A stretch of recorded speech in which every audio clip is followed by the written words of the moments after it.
And a pleasant good afternoon to everyone out there in Irish Breakdown land. I am Vince D'Addario. I am the football analyst here at irishbreakdown.com. And with me, as always, is Brian Driscoll. He is the publisher at irishbreakdown.com. And Brian, you're fresh off 2 solo shows yesterday, so I'm glad I could be, throw you an assist. Yeah, I really appreciate you being here with me today, Vince. No, it was a long day of talking yesterday, but no, it's good to have you. That's great. Good to have That's you awesome. with me today.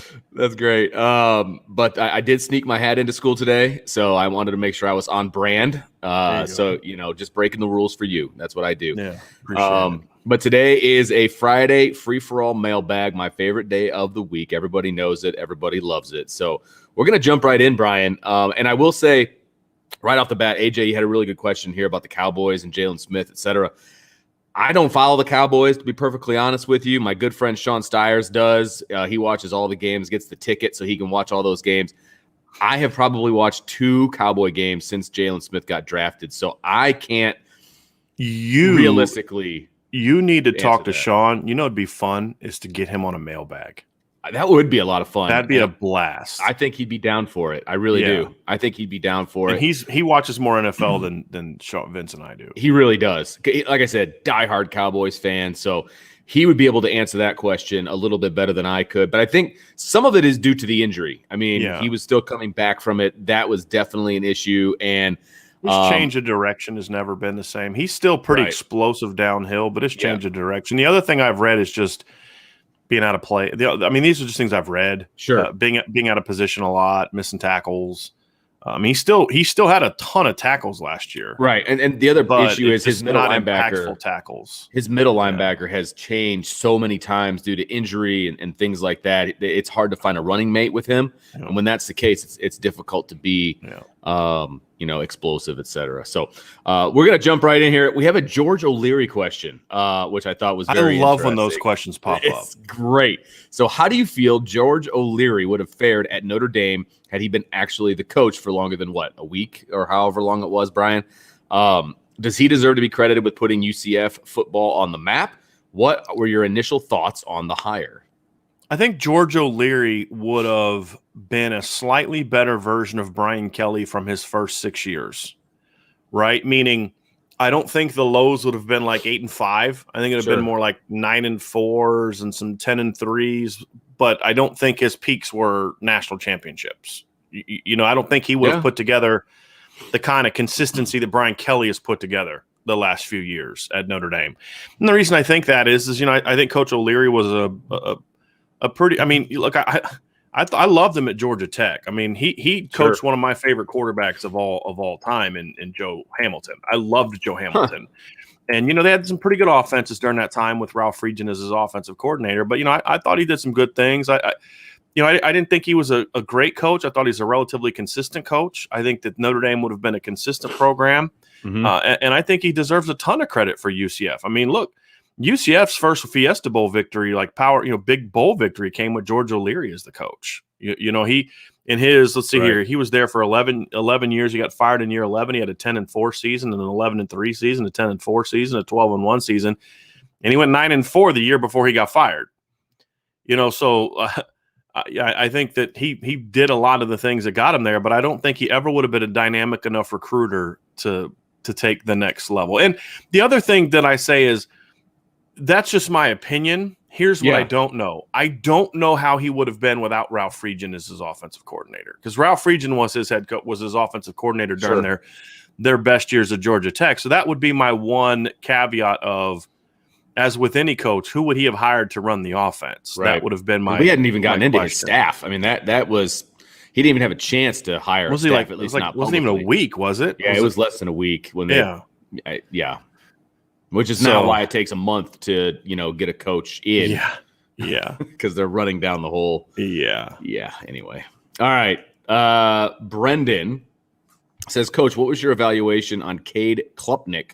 And did you think Notre Dame should have pushed harder for him? I think he's a stud with a gunslinger mentality. It's Klubnik. I love Cade Klubnik. I mean, look, I wish they would have recruited him. And he liked Notre Dame. We did an interview with him very early in the process. I can't remember if it was Nathan Atkins that did it, or I can't remember who it was, but one of the people that when we used to actually have recruiting reporters here, we're trying to change that. But one of the people that I can't remember who it was. I think it might have been Nathan Atkins that did it, or not Nathan Atkins, Nathan Erbach, who we're hoping to get to do some recruiting stuff for us again here pretty soon. But Nathan Erbach, interviewed him very early on, and he liked Notre Dame a lot. And Notre Dame had reached out to him and talked to him, and then they just kind of stopped recruiting him. So something happened, or I don't know, they didn't like something. But I love the kid. I think he's a winner. Yeah. I think he's a good athlete. He's not a runner per se, but he's athletic, if that makes sense. Doesn't have a huge arm, but he's accurate. He's smart. He makes great plays, and he is incredibly productive in high school. And, it's just cool that he's not good enough for Notre Dame, but good enough for Clemson, right? That's how big time Notre Dame is now. Yeah, right. Exactly. But no, I love the kid. I really do. And he doesn't have Quinn Ewers' physical skills, but I think he's a heck of a quarterback. And he's a winner, man. I just love watching that kid play high school football. Now, my concerns about projection to the next level is, he's going to have to fill out his body. He's a pretty skinny kid. And that's the thing that about him. He's a pretty skinny kid, but he's a really good quarterback. I would have taken him in a heartbeat. And that's no disrespect to Steve Angeli. It just says a lot of what I think of Cade Klubnik. I'd have taken him probably over Gavin Wimsatt, and everybody knows how much I love Gavin Wimsatt. So, he's a guy that I definitely would have pursued. Sam Horn, the kid that went to Missouri, is another kid that I would have pursued if I was Notre Dame in this class. And of course, I've said plenty of times I would have wished they would have got on Drew Aller a lot early, because now he's kind of blowing up. He's an Elite 11 guy, huge arm, but it is what it is. It didn't happen. But yeah, I love Cade Klubnik. Brandon has a second question. He says, what do you think of Coach Edwards and how he's doing at Arizona State? I know many had their doubts, but Arizona State seems to be in the very top prospects, top 10 these days. Thanks, guys. Love your work. I personally thought that the Herminator was a little past his prime when he jumped back in, but he's doing a really good job down there. And I guess he was pretty smart by going to a school with low expectations, right? I mean, who expects Arizona State to compete? So really anything he did would have been, above and beyond where they were. But I think he's even doing better than that. I think Arizona State has expectations. I think he was smart to go to a place that understood the need for time. Sure. Look, if he's gone 7-6 and 8-5 his first 2 full years. If he does that for 7-8 years, he's not going to keep his job. They have expectations, but I think what I would say is Arizona. He went to a place that I believe Vince doesn't expect the coach to turn around in 2 seasons. Right. And understood what Coach Herm was walking into. To be honest with you, I'm with you, Vince. I thought it was like, man, this guy hasn't coached in how long? And the only thing I thought I'd say is, I think he's going to recruit well, because if you've ever seen him at one of the Under Armour All-American camps, I mean, he's a very engaging guy. The kids really flock to him. But then I was like, but is he going to be able to really convince those guys to come play for them? And that was sort of a thing that I just, I don't know how he's going to do, but he has really, Vince, surprised me. And his teams are competitive, even when they're not necessarily,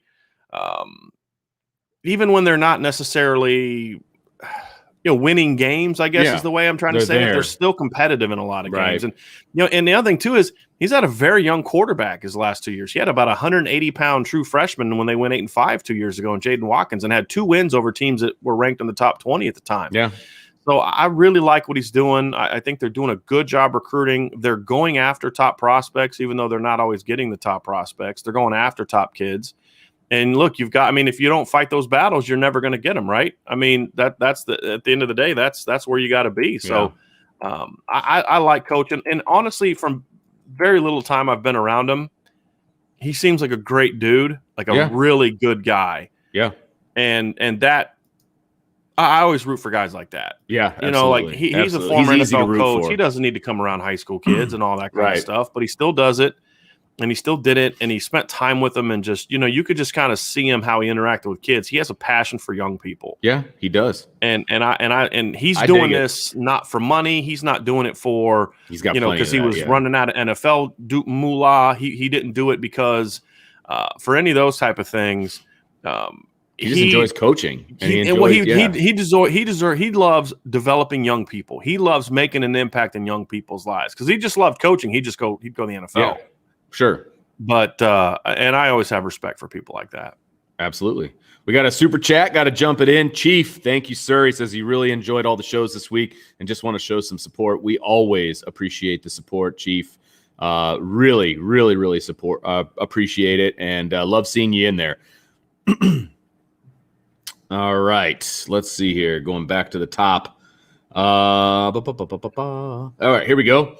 JoJo says, Coach D, can you see if we can get Lucas in the end? Keeley having similar styles of potential, definitely a closer / a racer. Yeah, Lucas and Keeler are two completely different players. So who he's talking about here is Anthony Lucas is a defensive tackle in the 2022 class. Keon Keeley is a tall, skinny defensive end from the 2023 class. I think Keon Keeley is more similar to guys like Darren Nagu, Aiden Gabera, tall, filling out his frame, 6'6", 225, 230 type of kid. I really like his skill set. I really like Keon Keeley's skill set. I think he's long. He's we talked about this yesterday. He's a Mike Elson special, right? He's 6'6", he's 225. He's a Matt Bayless guy that Matt Bayless just like drools over, and he's going to be on campus tomorrow. Like, let me get that kid in my weight room for a year or two, and he's going to be an absolute monster. So they're different types of players. I don't know if I would say that Keon is a gap eraser. It's simply because he's so young. We've only seen sophomore film. Right. It's hard to know how he's going to develop. Having said that, from what I have seen so far of him, Vince, I think he can become certainly a gap closer, but also a guy that, maybe if he, depending on how quickly he fills out his frame, he could be one of those gap eraser type of guys. But honestly, the gap has sort of already been erased with the last few recruiting classes as defensive end, in my opinion. Now it's just about developing those kids. I mean, there's not going to be much of there's going to be defensive end classes ranked higher than Notre Dame's, but I don't know if there's more 3-man groups I'm going to find that I would trade for Tyson Ford, Aiden Gabera, and Darren Nagu. Sure. I just, I don't know if there's many that I'm going to find. There hasn't been one yet. And that's the early. I mean, Notre Dame right now is ranked 3rd in the nation, their recruiting class. And to me, the best part of their recruiting class so far is their defensive ends. Mm-hmm. Another super chat, DJ chiming in. Thank you, DJ, very, very much. He says, just to say thanks for all you do, the most ND info I have ever found. That's high praise, and we really appreciate you. Really appreciate it. There's a lot of talented people on this beat, so to say that is very humbling and appreciative, and we love all the support you guys give us. That's why we're here every day. We like being with y'all. We like talking ball. Absolutely. We I said from the beginning, Vince, I wanted to build a community. We wanted to build a community. And we're doing that, and that's the fun thing to see these same names kind of, and then we kind of get excited when there's like a first time. Say, oh, hey, a newcomer! Everybody, go give them a hug, say hi, and bring them back, But I've always believed that the right way to build a business, a successful business, is to build a place that people want to be a part of always, and you're eventually going to run out of first time customers, right? So my thing is, well, then don't treat people like customers, treat them like they're part of your family, and that's what we're trying to do here. That's what the merch is all about. That's what these daily shows are all about. Is just building a sense of community. And then when you guys support us the way that you do, with your time, with your money, it's appreciated more than you guys could imagine, and humbling, and also fun and exciting, because we're gonna keep growing this thing, keep building this thing. Well, and I will say one of the best things that we ever did was discover the whole live interactive shows, and we were really against it at first too. We were, honest with you. We were totally against it, and it was all about our own ability. It had nothing to do with y'all. It's just like, I mean, because we would start things over and we'd do shows, and I just found that this takes less pressure off. We make less mess ups, and all those type of things. But I personally just love the interaction. That's my favorite part, is just the interaction with everybody. And the questions are great, but even just the back and forth that you guys have. Because Vince reads everything. Like, as I'm talking, like for like 8 minutes at a time, Vince is over there like reading through, looking for questions. And he chuckling. Reads all that stuff, and it's a lot of fun. Yeah, absolutely. Well, we got another super chat that we have to throw out. Ronald hitting us with a 20 spot, man. Thank you. How did the chemo go? You had chemo yesterday? How did that go? Yeah, obviously he's feeling a little better. He felt good enough to give us a 20 spot. So I really appreciate that. And Ronald, I found this out recently, is a very talented artist. Oh, nice. So there may be a time here soon where there's something really cool kind of hanging up here somewhere that, you're going to see. So that's what I'm talking about. Yeah. So hope you're feeling better, my man. That's awesome. That is awesome. All right. Now I got to find where I was. You were down with Jonathan. I was. Okay. Actually, No, yeah, right here. I got it. Okay, he says, how do you guys feel about our chances of getting to Caleb Evans, who commits tonight at 7? No bat signal from the staff has me concerned he's going somewhere else. He may not have said anything to the staff yet. He has not. Yeah, and so to me, that's not a great sign. That agreed. Yeah. But he didn't go to Georgia, so that's a good sign, right? He's not going to – I mean, it was always going to be Notre Dame, Missouri, or Texas. And right now, look, he could pick Notre Dame tonight, and right now I've literally reached out to a number of sources, and nobody has a clue. And as you said, there's been no bat signals. There's been none of that stuff. Right. I don't think Missouri knows yet either. That's the thing. I mean, it's a very interesting situation. And there's a lot more going on behind the scenes even than people realize. But look, I'll say it again. If he picks somewhere else, I don't think there's a thing that Notre Dame could have done differently. He picked it for different reasons. And they're not bad reasons. Right, they're but just his reasons. Right, they're just different. Right. I mean, there's nothing Notre Dame could have done differently. There's nothing they could have said. He decided I want to go play for someone who I know.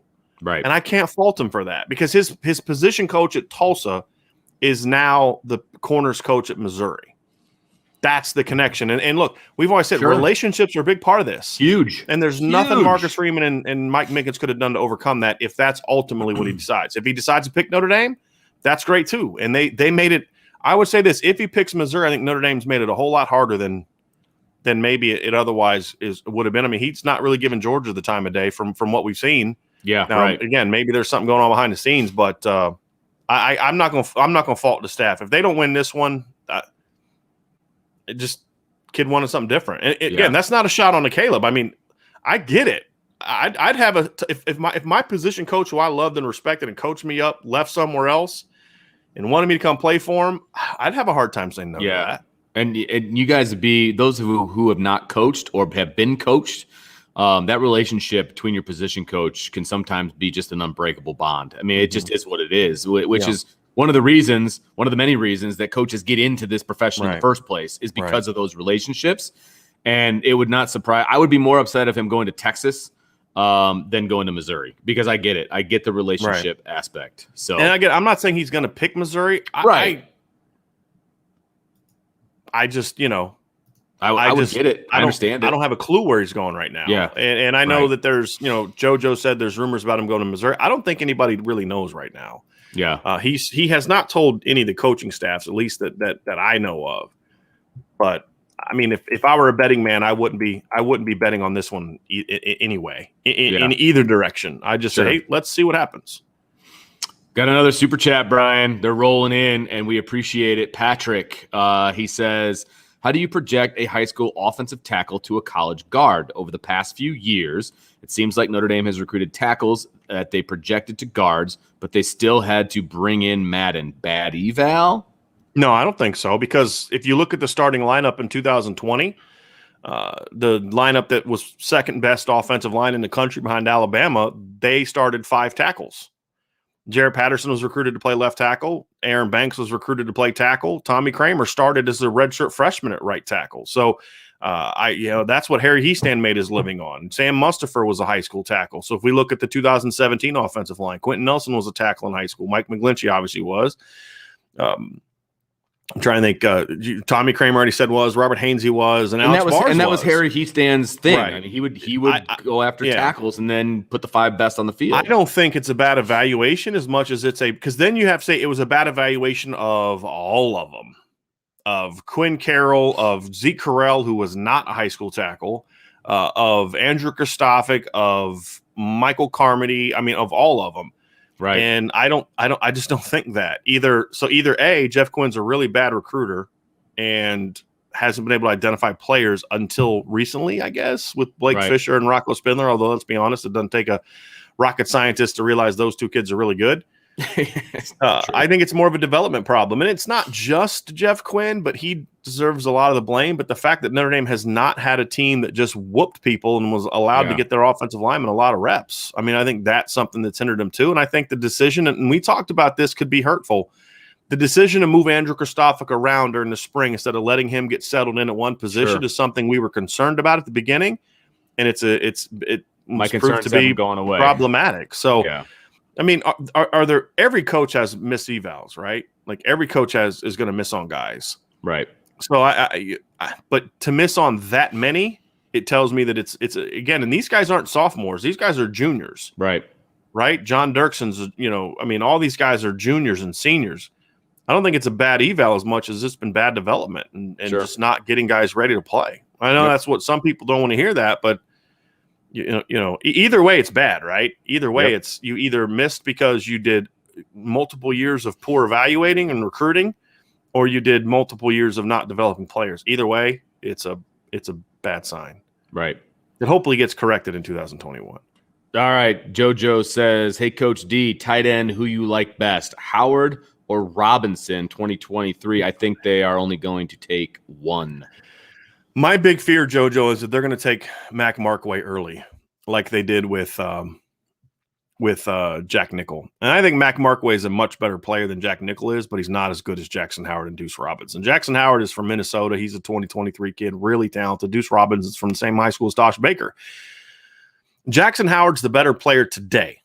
Mm-hmm. I have yet to see a tight end that has a higher ceiling than Deuce Robinson. And so to me, that scenario right there, JoJo, is a win-win. You get one of those two guys, I don't care which one it is, that's a win. I personally would probably side towards Deuce today, but if you ask me tomorrow, I may pick Jackson.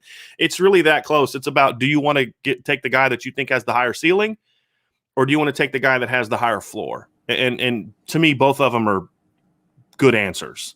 I mean, it's like, which tight end would you rather have?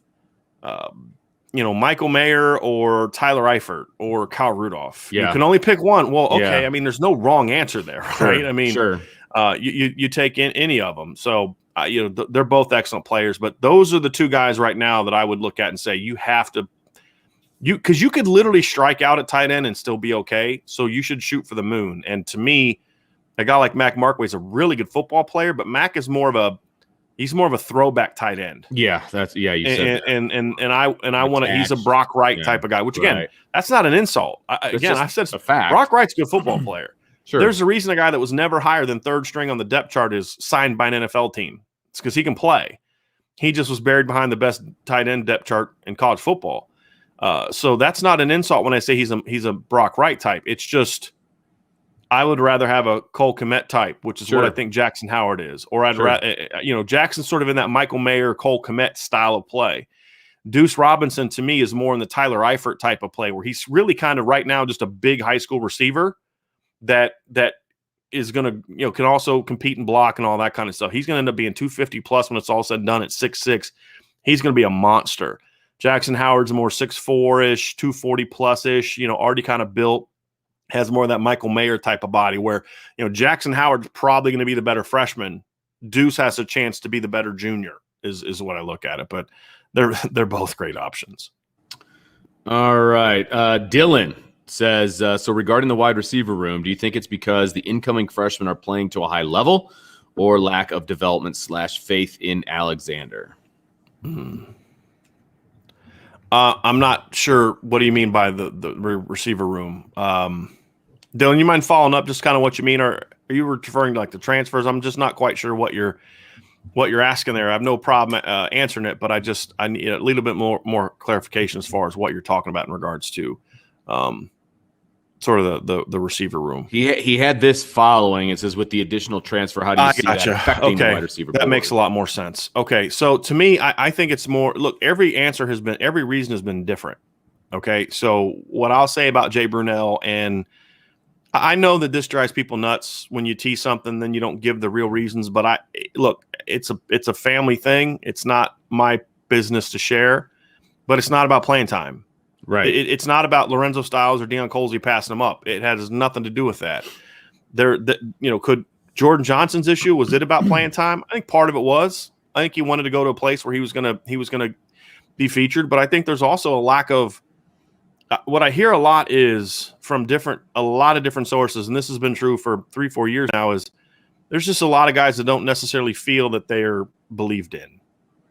And hey, I don't mind working, but I got to feel like you're coaching me up, right? And that you care about me, and that you are gonna, push me and those type of things. And I just don't think that everybody right now on the current depth chart has believed that. And even some of the guys that are staying don't necessarily believe that. So I think that's partly a Coach Alexander issue. Back to his question, I think that's part of it, a lack of development issue and by Coach Alexander. But it goes beyond that. It's not just a Del Alexander issue. It goes to the top. But look, this is happening at one position. This isn't happening at all other positions. This is happening at one position. This isn't like, Ovi Agofu's situation where Ovi was legitimately concerned, understandably concerned about, I'm going to have to battle to be number 2 next year, much less number 1. Maybe I might want to go find a place to play. There's nothing wrong with that. He got his degree. Look, when these kids get their degrees, look, you want to go start at Texas or be potentially the number 3 at Notre Dame. Much love for you, buddy. I hope it works out well for you. Like Jack Lamb's situation was completely different. Jack Lamb's issue wasn't a lack of playing time. It was a lack of, I don't think they believe in me. I don't think they want to develop me. I don't think that I'm ever going to get a shot here. If you give me a shot, I think I can win the job, but you're not giving me a shot. And so, like I said, every position is different. In this particular case, when you have this many kids leaving, plus the fact that, as I said the other day, I want to hammer this home. Coach Alexander has been at Notre Dame for 4 seasons now. In those 4 seasons, his true freshman receivers have combined for 9 catches. 9 catches. That's it. All but 4 or 5 of them were mop-up catches. That's a problem. That's a problem. Either A, you're not recruiting good enough, or B, you're not developing enough, or C, all of the above. I think it's more of a B, you're not developing enough. And, to me, that's problematic, and that's something that if Brian Kelly doesn't see it now, Well, exactly. That's my biggest issue. Is if he doesn't see, he's not going to see it because it's been something that's been happening for a while now. So Shannon has a really, really good hypothetical here, and I like where his head's at. He says, hey, guys, had the current 14 playoff format existed back in the 90s, do you think the Irish would have a couple more national titles under their belt, namely the 93 season? I don't think 93 they would have won a title. No? Who do you think takes them out? Because, look, I think you know how hard it is to win rematches? True. I mean, that's 88. Do they win the title in 88 with a playoff? Do they beat Miami on a neutral field? They barely beat Miami at home. Sure. Do they beat Miami on a neutral field? You can't answer that question. Good point. So I don't know if it would have necessarily added. I would have liked to have seen it, but then again, this is the disadvantage of a playoff is why does Notre Dame have to beat Florida State again?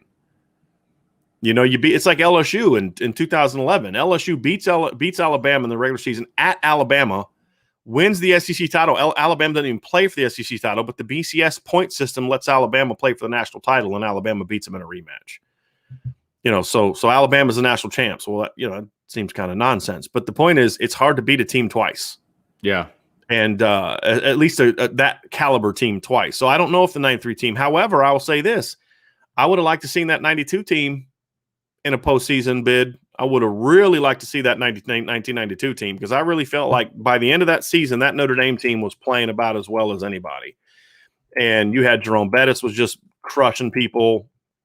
I've really felt like that team, to me, that team could have beat – this is what Notre Dame did in the last 4 games of that season. They beat number 9 Boston College 54-7. They beat number 22 Penn State in the Snow Bowl 17-16. They went on the road and beat number 19 USC 31-23. And then they beat number 4 Texas A&M in the Cotton Bowl 28-3. That team, to me, could have played with anybody that year. And I would have really liked to have seen them in a playoff. But the 89 team is the opposite of 88. I would have liked to have seen that 89 team get a rematch against Miami on a neutral field. Sure. As opposed to playing in the Orange Bowl. So, I mean, it would all, to me, it could have balanced itself out. Maybe they get one more. I mean, I think there's a chance they could have got one more. Whether it would have been 93 or 92 or something like that, who knows? But I think there's a chance for it. But, would they have been able to do it with a 4-team playoff? I mean, with a 4-round playoff where even though Notre Dame beat 7 ranked teams in 1989, they still would have been no better than a 5 seed. Right. Exactly. That would have been a little bit tougher. That whole thing is dumb. All right. Coleman Smith, a little football 101 here for you, Brian. Can you explain what the Rover does? I think this is a great question.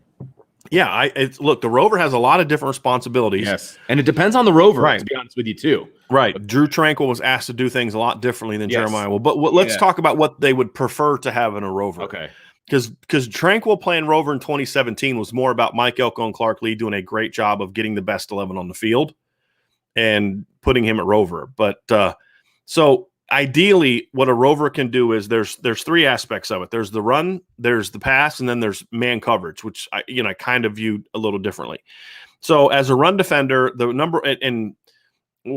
as a run defender, your number one responsibility is you are a support player. And what I mean by support is not a help player, but you're a support player, meaning you have perimeter support, meaning you got to make sure that nothing gets outside of you. So if there's a lead blocker, you got to blow it up, whether it's to force it back inside or to spill it outside. You've got one of those responsibilities.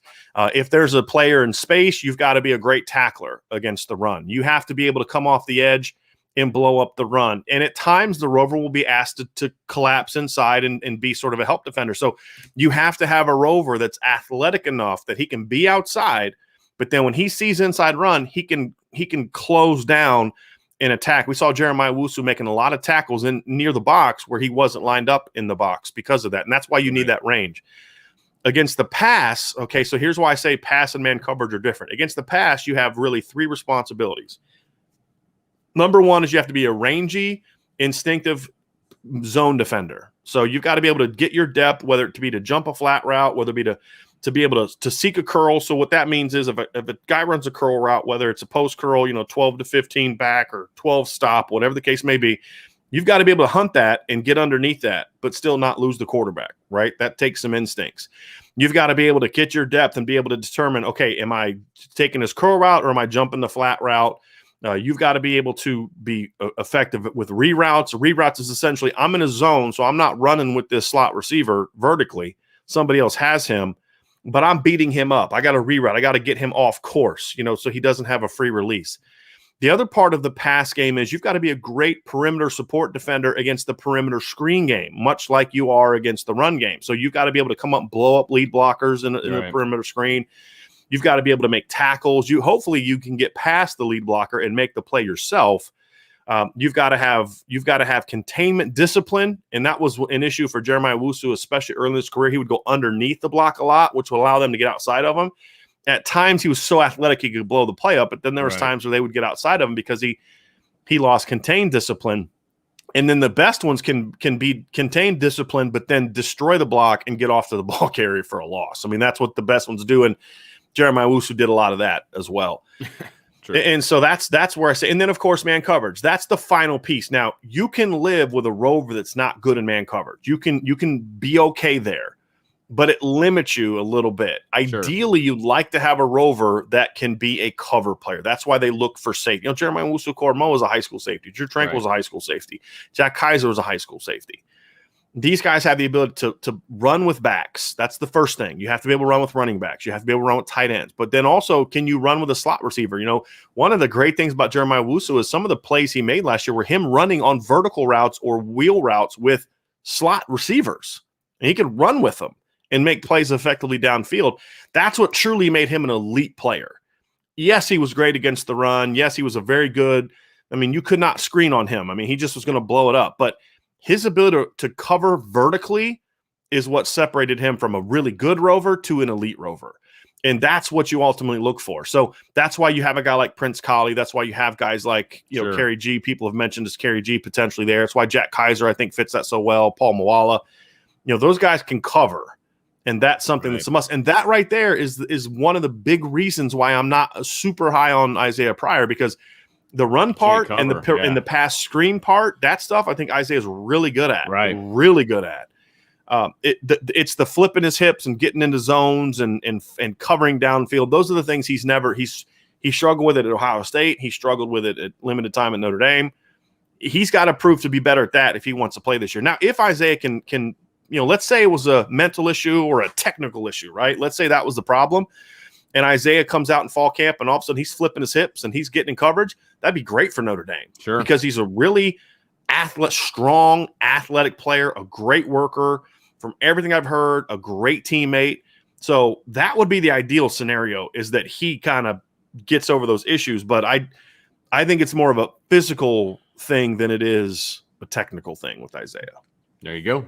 Is that anything you want to add to that, Vince? No, I think that was great, and I think when people think of a Rover in the new terminology, it's a cover position, and because back in the day when you and I played, the outside linebacker would have to drop into zones, hook to curl. You heard that a bunch, right? From the box, box. So they were decent zone players already. Now that's not necessarily the first thing that you look to check off when you're looking for an outside linebacker, but that is one of the things that they were asked to do.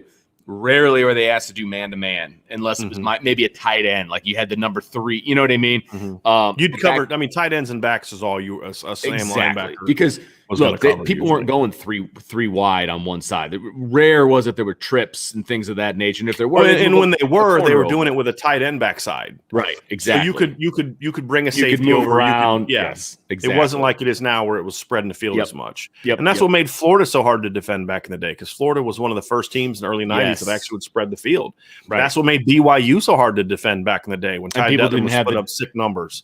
They didn't have the defensive personnel to match up with that. Yeah. Right. And that's partly what made Chip Kelly so difficult to defend early on in his tenure at Oregon. The other thing, too, that I didn't mention is if you can you don't have to have a guy that blitzes as a Rover. You don't have to. It's not a must. But, of course, anytime you have a guy that can do everything, it gives you some weapons. But you need a pretty explosive guy to be an effective blitzer from the Rover position. Yep. Absolutely. Dylan's jumping in. He said, I wanted to ask yesterday, but wasn't able to get there for the live playthrough. What prospect's commitment would you say has the biggest impact on the other 22 recruits? I'm assuming he means from this weekend. That's my guess. Yeah, that's my guess. I think Anthony Lucas would have a big impact just because regionally, I think it'd have a big impact from who he's looking at, his ranking. I think all would have a big impact. I think that, that's what makes this weekend so unique is honestly, Dylan, there's like 5 or 6 guys I can say this about. Yeah, I could say it about Dallin Hayden, who's a Tennessee kid. I could say it about Tobias Merriweather. I could say it about Anthony Lucas. I could say it about Jalen Sneed. And I could say it about Junior Tuihalamaka, who can be sort of a bit of a ringleader of the West Coast kids. So that's why I think this weekend is so huge for Notre Dame is there's not just one guy that's going to be a needle mover. And it's not just the needle mover. The reason I'm using needle mover, not gap closers, because I'm not talking about that individual player's talent alone. I'm talking about the kind of guys that you're like, oh, they got that guy.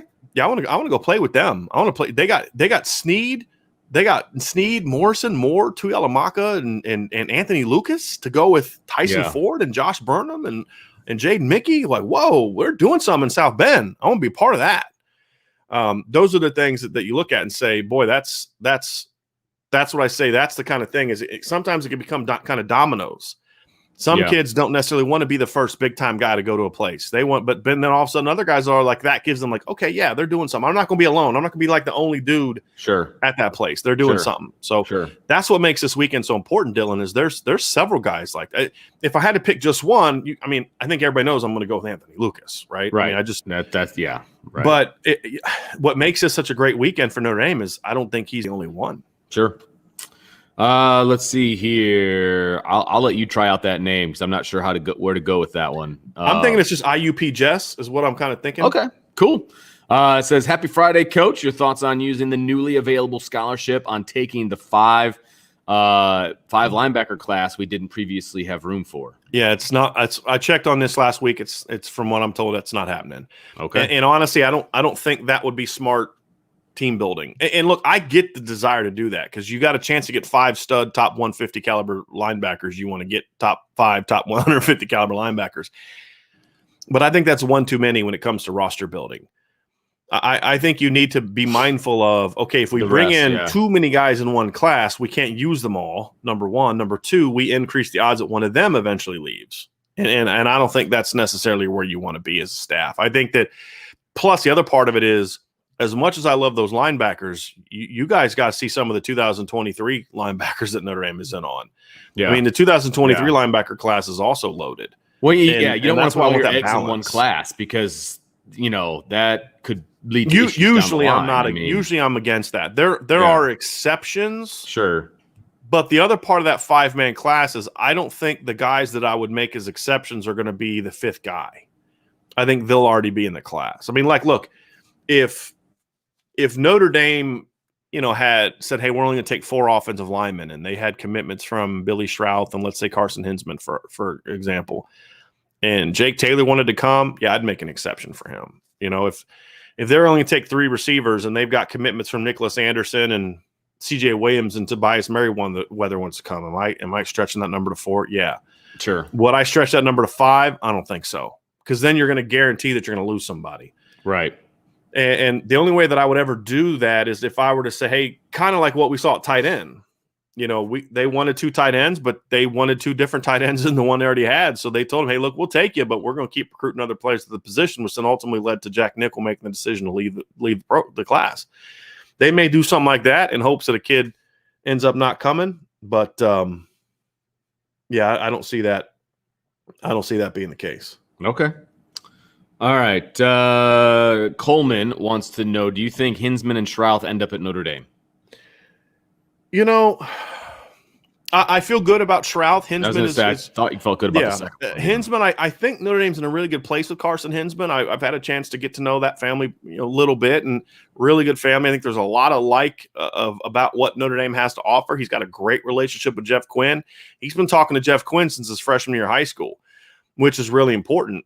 But Wisconsin's going to be tough to beat there, and Ohio State's making a hard charge. So Notre Dame has to really close on Carson Hinsman. I think they're right there. I wouldn't necessarily call Notre Dame his leader, but I'd say they're kind of like 1A, and then there's 1B of Wisconsin, and then, Ohio State's charging fast. But a lot of it's going to be about the visit this weekend. They got to really crush the visit, or next weekend with Carson Hinsman. They got to really crush the visit next weekend, but I think they're in a good place there. Now it's closing time now. But closing. I wouldn't bet my mortgage that they're both going to end up in the class. But if I was making predictions that weren't going to cost me to lose my house, I'd say right now I'd lean towards Notre Dame having a pretty good shot with both of them. Okay, but that's pre them getting on campus, or at least pre Hinsman getting on campus. Yeah. Liam has a very interesting take here, and I think it's a good one. I think Brunell and Johnson are out of Dell's hands. Personal issues and are a trailing factor. Must be judged on what happens from here until the end of the season. I don't agree with that. I don't think Jordan Johnson leaving was about personal issues. I mean, look, the fact is Jordan Johnson wasn't developed. And if Jordan Johnson was such an issue at Notre Dame last year, then he should have been suspended. Right. If he's not suspended, then play him. Right. I mean, it's that simple. If he's not suspended, play him. There were other guys that had issues that I know for a fact they've played and started in many cases.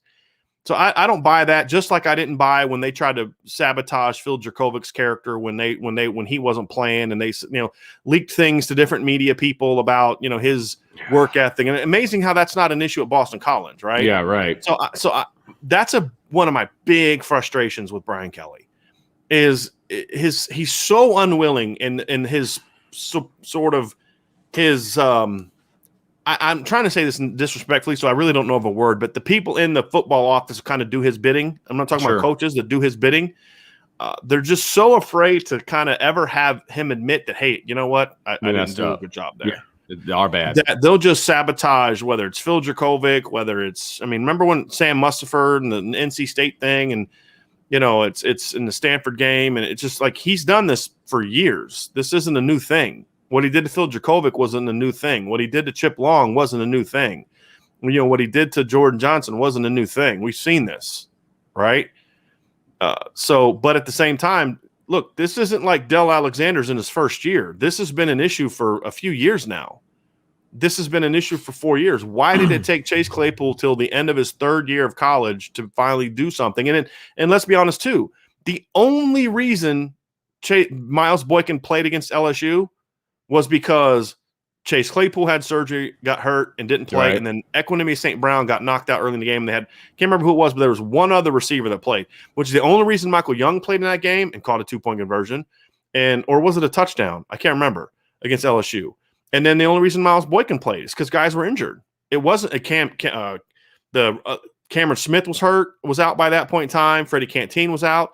If all those guys were healthy, Miles Boykin doesn't play in that game, just like he didn't play all year. Well, did Miles Boykin all of a sudden learn how to play football before the LSU game? Or was it just about he finally got an opportunity? Right. That's the question. I hear you.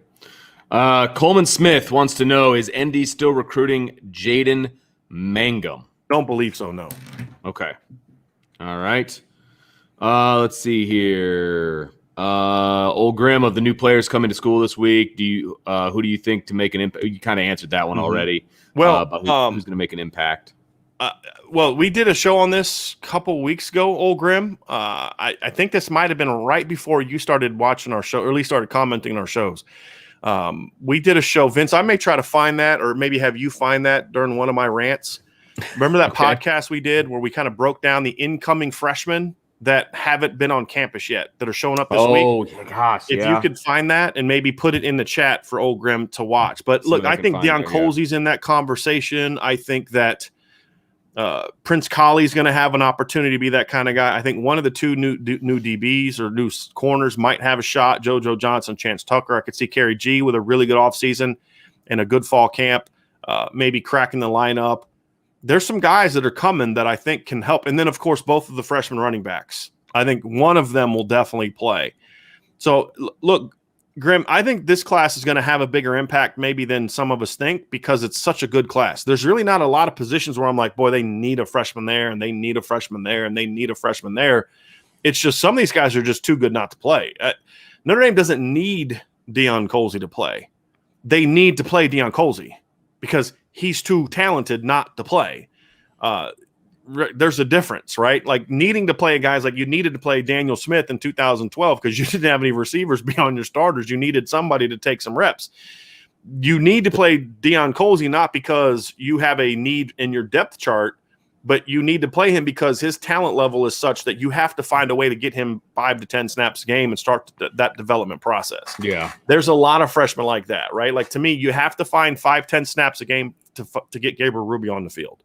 You have to find a home on special teams right away for Prince Colley. He's not a 5-year player. Stop messing around. Even if it's just one starting job, even if it's just, hey, the only place we're really comfortable with him right now is on kick return or punt return or punt block or whatever the case may be, or punt cover or whatever. I don't care, but find at least one and then let that development process start. You could say the same thing about a lot of these freshmen. And that's what happens when you land the kind of class that Notre Dame landed last year. Sure. Let's see here. Coleman wants to know, and I think you answered this in another podcast. You're just going to skip over that question right before that, huh? Or that comment right before that, Vince? I was, yeah. I was going to skip over that. But Tommy, I just want you to know it's not me this time ducking your question. It is Vince. I have gotten past my plague for the most part. But yeah, Brian's back must be hurting from carrying me all down the field. That's what he does. I'm used to it. That's what he does. Coleman wants to know, with the wide receiver room losing people, do you think JoJo can switch to receiver? I don't think they need to do that because I don't think it's two different questions, right? Can he or will he? I think those are two different answers. Yeah, sure. Can he? Sure, but will he? I don't think. Will he or should he? Yeah. Will he? I don't know. Should he? No, I don't think so. Because again, what we've said is I don't think any of those losses has put Notre Dame in a situation where they don't have the numbers to be successful in 2021. I mean, even if Kevin Austin's, let's just say for hypothetical, Kevin Austin can't play. He's hurt. He can't play right now. You've got Joe Wilkins, you've got Xavier Watts, you've got Braden Lindsey, you've got Lawrence Keys, you have Avery Davis, you have Lorenzo Stiles, you have Deion Colsey, right? That's at least 7 guys off the top of my head that I'm thinking of. And they can all play to varying degrees. They can all help you. I don't think JoJo necessarily adds. Plus, the thing about JoJo, he's like 5'10". So the only role he's going to play is the role that you already have for Avery Davis and Lawrence Keys. Yeah. If JoJo is like 6'2", then I could say, hey, maybe there's a situation where you can go or whatever. Yeah. Yes. But I don't think JoJo necessarily fits where they currently have a need. I think they have plenty of slot type of players. But I also want to see JoJo. I would rather, if it's going to be a permanent move, I'd rather see JoJo stay in the secondary and you go recruit Xavier Turner Bradshaw. I'd rather see that. Sure. Than to take a guy that because here's the thing. Notre Dame did not believe that JoJo Johnson was a Notre Dame caliber wide receiver. That's why they didn't offer him. And that's why they waited till he played defense to offer him, because they felt he could play that position. Sure. So I don't think that would be the move. Now, I'm not saying I necessarily agree with that decision, but I don't think that should be the move. Will it be? I don't know. I've given up trying to figure out what this staff is going to do about things. Should it be the move? I don't think it should be the move. I got you. DJ says, I like the idea of a new offense, especially utilizing Tyrone Williams more in the passing game. If it's slow going or mistake prone at first, do you see Kelly directing Tommy back to ball control? Yes, absolutely. I do. Yeah. I think Kelly's going to have a very short leash on any offensive changes. Yep. I completely agree. To the team's detriment, but I agree. Domer says, I used to love those quick wide receiver screens to Will Fuller, but recently it feels like teams have been blowing them up. Will RPOs allow us to return to the 2015 level, or are there other problems like wide receiver blocking? I don't think teams have really necessarily been blowing them up. I just don't think Notre Dame has really been effective running them, to be honest with you. And I don't think they run them very often. Chip Long was more of a now screen kind of guy. I call it a look screen. That's just that quick, throw it out real quick with people blocking. He was more of a running back screen kind of guy. We didn't really see those a ton at Notre Dame. And I think when they did try to run those screens, it was to Braden Lindsey, and it was so telegraphed that it was kind of like, I don't know if it was it's not the play call specifically, but whatever you were doing, you were kind of giving it away. I hear you. But so I don't. Will RPOs allow them to return to the 2015 level, or there are other problems like wide receiver blocking? No, I think RPOs with this receiving core could allow this to be Notre Dame's most explosive receiving core since 2015, and by a lot. And it's just about how much, because look, they can run RPOs like 5 to 7 times a game. Or call it, or they can have them block most of the time, or they can call RPOs 75 to 80% of the time, and then block in other instances, which is what I would prefer that they do. Yep. And we'll see what they decide to do. I hope that it's the latter. I hope that they use it effectively a lot. But we just don't know the answer to that question. But I'm cautiously optimistic that it'll happen that way. Super chat from John. Thanks, John. He says, come on, Brian. Don't put that bad juju on Kevin. See, what you don't understand, Kevin, is I usually tend to bring about the opposite of happening. So, like, if I say Kevin's not going to play, then that means there's a good chance I was going to play, but he's going to have a big year. Yeah. Right? I mean, so that's you don't understand. It's called, what am I looking for, Vince, right? It's like I'm putting out like sort of a, you're putting out the good vibes? Yeah, like I'm saying, like I'm expecting the worst, which means that I'm not going to be right. Otherwise, unless you think I'm like a savant where whatever I say is going to happen, then I'm trying to put the opposite thing out there, so that way the thing that we all want to happen will happen. And I agree with the other point. I hope we finally get to see what Kevin Austin can do. Yes, absolutely. Tom says, let's hope the luck of the Irish is working this weekend. No doubt. In 2 ways. Yes. In 2 ways. Yeah. One's in recruiting, one's on the baseball diamond. Oh, way to bring up the diamond. Well done, sir. Well Starts done. Tomorrow, buddy. It does. 2:00, I do believe, is game 1. So check it out on ESPN. So check that out. Allison T says, what does the offseason look like on a daily basis for a position coach? What's the proportion of recruiting /planning /practice /vacation? Well, the vacation part gets the lowest percentage. No question. Yes, absolutely. Yeah. Well, practice, there's really no practice. There's no practices. But there are times that they're allowed to be in the weight room during certain parts of the offseason. But really what it'll boil down to is essentially you'll have segmented meetings. Like usually in the morning, you'll kind of get together and this is what they should be doing anyway. This is what good offensive staffs do. I'm not saying Notre Dame doesn't do this. I'm saying I don't know for a fact that they do this. But this is what most good offensive staffs do. You kind of get together first thing in the morning, and you come up with your game plan. Okay, so from these blocks, we're going to be on the phone calling high school coaches, calling recruits. We're going to be in recruiting meetings. We're going to be, watching recruiting film. We're going to be doing those kind of things, right? And then during these blocks, we're going to be sitting down and we're going to be going over, there's different types of things when you get down to what you're planning. One thing is we're doing some self-eval. You're going to watch our Smash concept film today.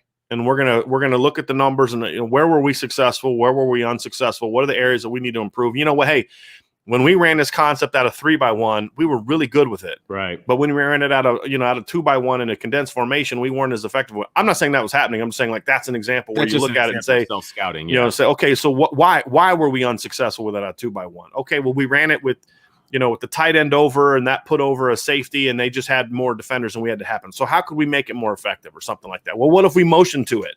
Would we get a different look if we motion to it? And you have those discussions and those conversations. Then you look at different things like, okay, here's how we're going to do install. You're already working on what your fall camp's going to look like.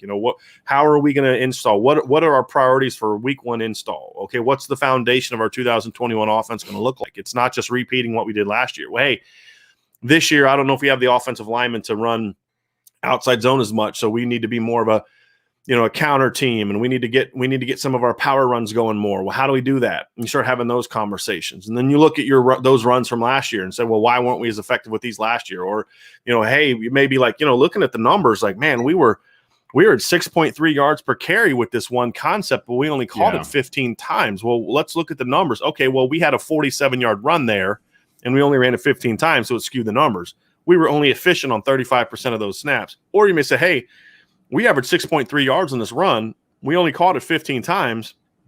Our shortest run was 3 yards, and that was on the 3rd and 2. We were efficient 75% of the time on that run. We got to look into doing that more. Yeah. So that's when a lot of those conversations happen, is during the offseason. Now, as you get closer and closer to the season, you start getting more and more on, here's what our game plan is going to be for fall camp. Here's what our emphases are going to be for fall camp. Here's what we think we're going to do here. And a lot of it, too, is when we talk about that, it's not just doing what you did last fall, but it's looking at what you did in the spring and breaking down what your numbers were for the spring. Yep. Self-scouting is so important in the offseason. Even high school coaches do that. I mean, self-scouting is so even important. high school coaches. You just took a shot at yourself, man. I'm just saying, that's one of the things we did in the offseason. We would watch film. We would say, okay, here's what we were good at. Here's what we were bad at. Here are our tendencies, the plays that we called, coaches have tendencies, right? When your back's against the wall, you tend to call a handful of plays. I mean, it just is what it is, right? I mean, and so you try to break that mold because other good coaches see that and, they can pounce on that, right? So anyway.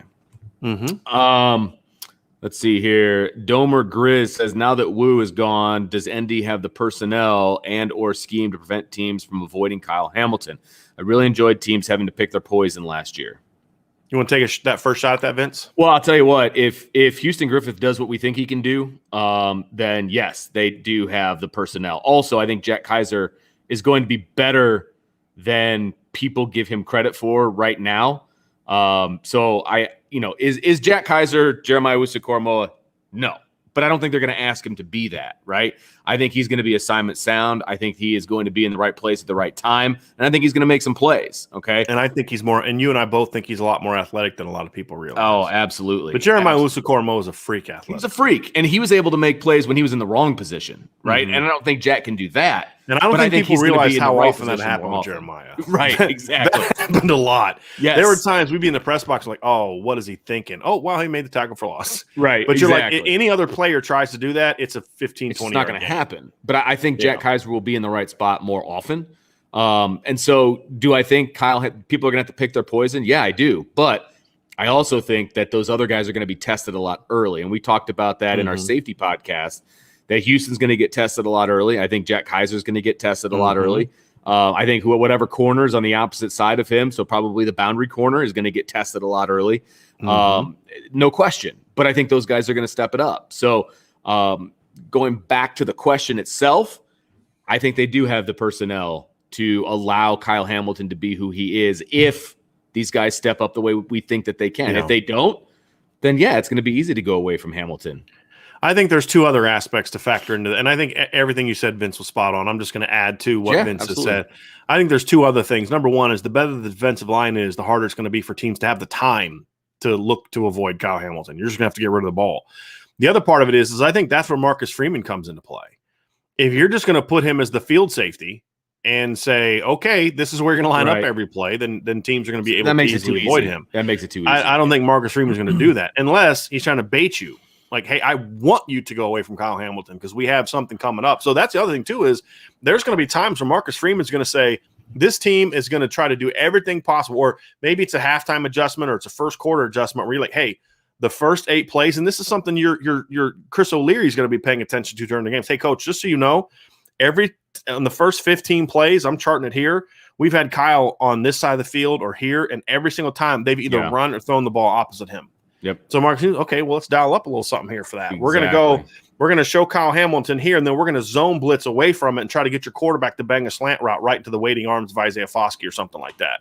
And so I think those are things that you can do, or you can say, hey, look, we want them to throw to the boundary. We want them to play to the boundary. So we're just going to leave Kyle to the field and force them to play to the short side of the field all game. Right. So there are times when he may say, yeah, we're going to leave him there because they're trying so hard to avoid him that they're playing right into our hands. Sure. There are other times where he's going to say, look, we're going to move him around because we want to get this quarterback thinking. And that, especially when you're playing like veteran quarterbacks, like you don't want to just leave him in one spot when you're playing Sam Howell, or when you're playing Keaton Slovis or whatever the case may be. You want to move him around.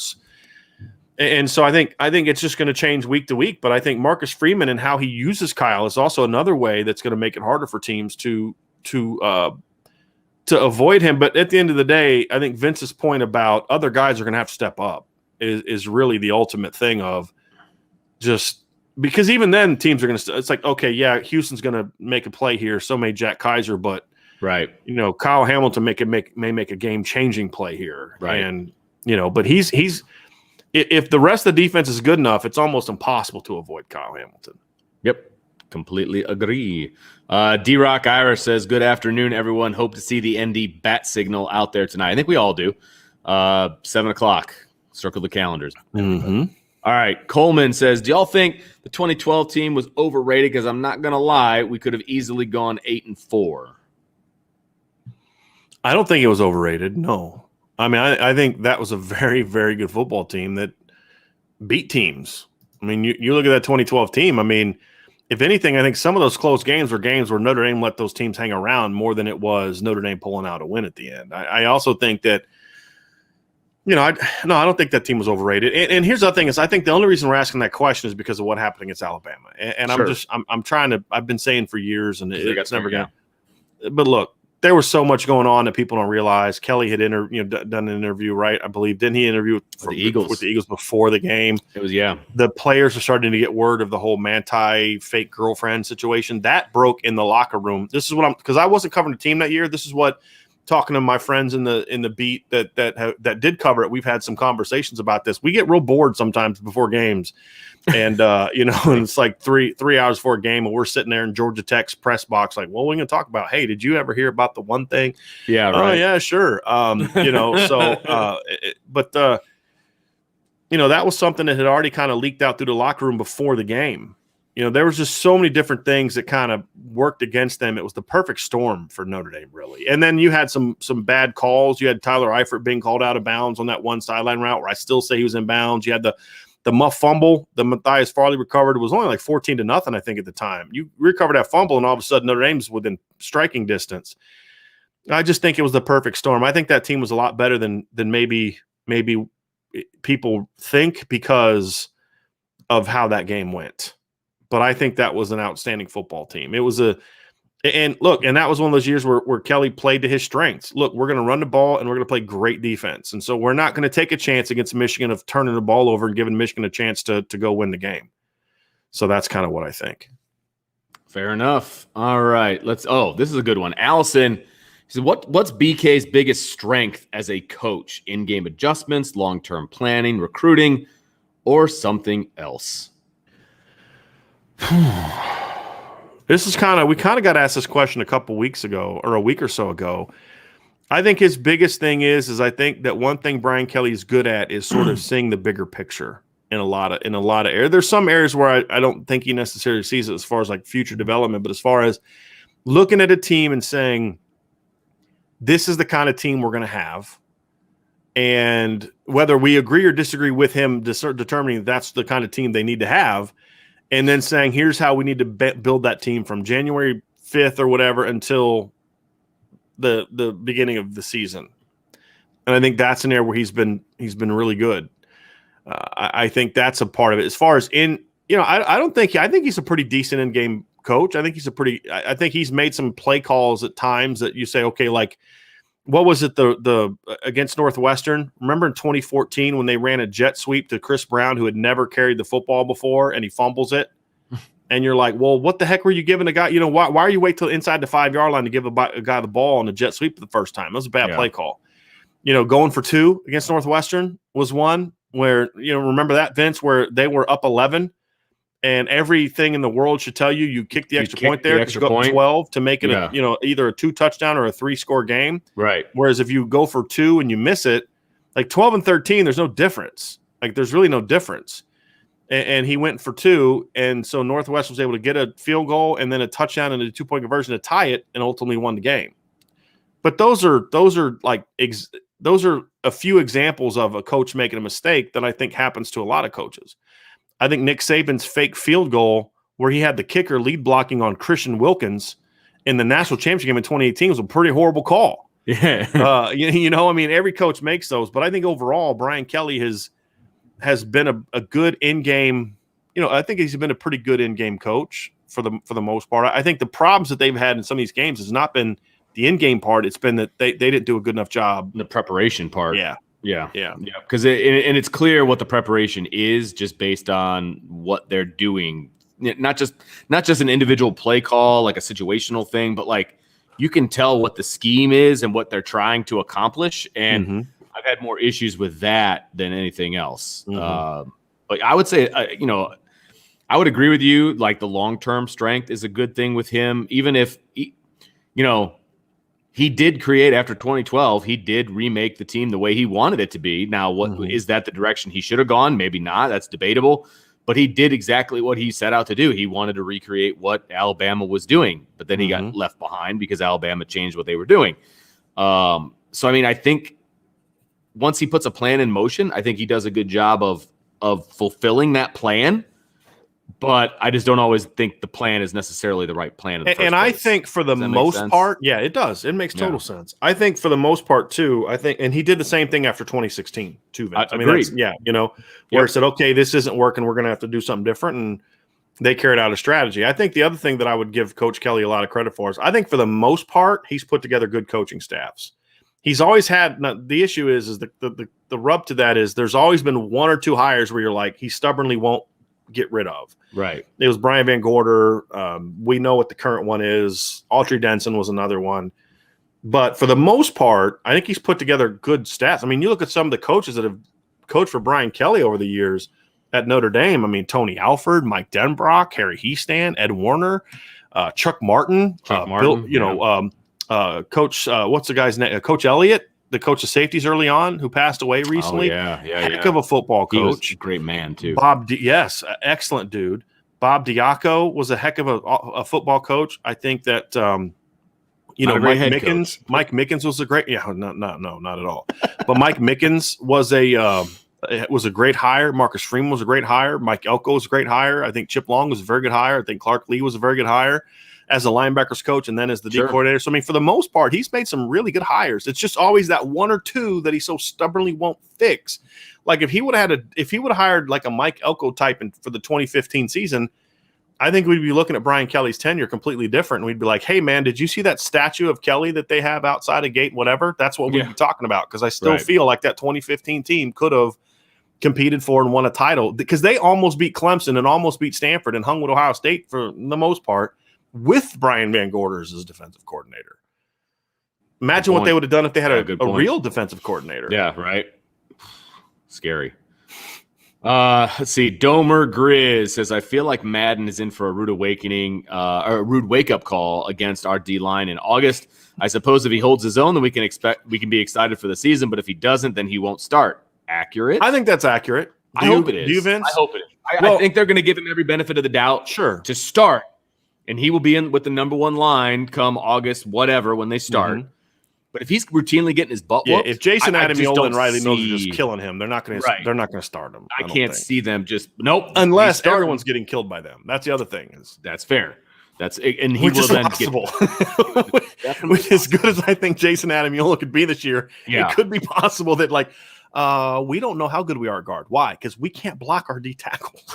So either we have the best D tackles in the country or we're suck on the offensive line. It could be a little bit both. We never know. It's kind of like how in 2017, Mike Elko was like, I don't know if we have a very good defensive line or not. Well, why do you say that? Because we get killed every day in practice. So either they have the best line in the country or, and then you find out, well, no, it's they have the best line in the country. You're going to be all right. And But we did say, I will say this too, is Domer Grizz's question. And again, I think he's accurate. I agree. I think you're right that if he's getting killed every day because he's not athletic enough to do what they want to do, I don't think they're going to stubbornly start him. But what I will say is, in the interview with Ryan Harris the other day, and if you haven't watched that, I would strongly encourage you to watch that. So if you're someone who likes to hear other people talk more than me, that's definitely an interview for him, because I just kind of would tee him up and just let him go because he's so knowledgeable of offensive line play. But he talked about how when he was in college, going against Justin Tuck every day and the guys that he'd go against in practice every day made Saturday easy. And I've talked about this in the past. And I think that for a guy like Cade Madden he's not going to find out what big boy football is like on September 5th. He's going to find out the first day he's in pads going against Jason Adamiola and going against Riley Mills and going against Kurt Heinich. He's going to find out day one of that. So he's going to have an idea of, okay, can I make the adjustments to handle the athleticism? Sure. If he can make those adjustments and they can coach him into those adjustments, and then his strength can play effectively in the defense and the offense, then he's going to be fine, and it's going to be great for the offensive line if he's able to do that. If he struggles, then I do think that I don't think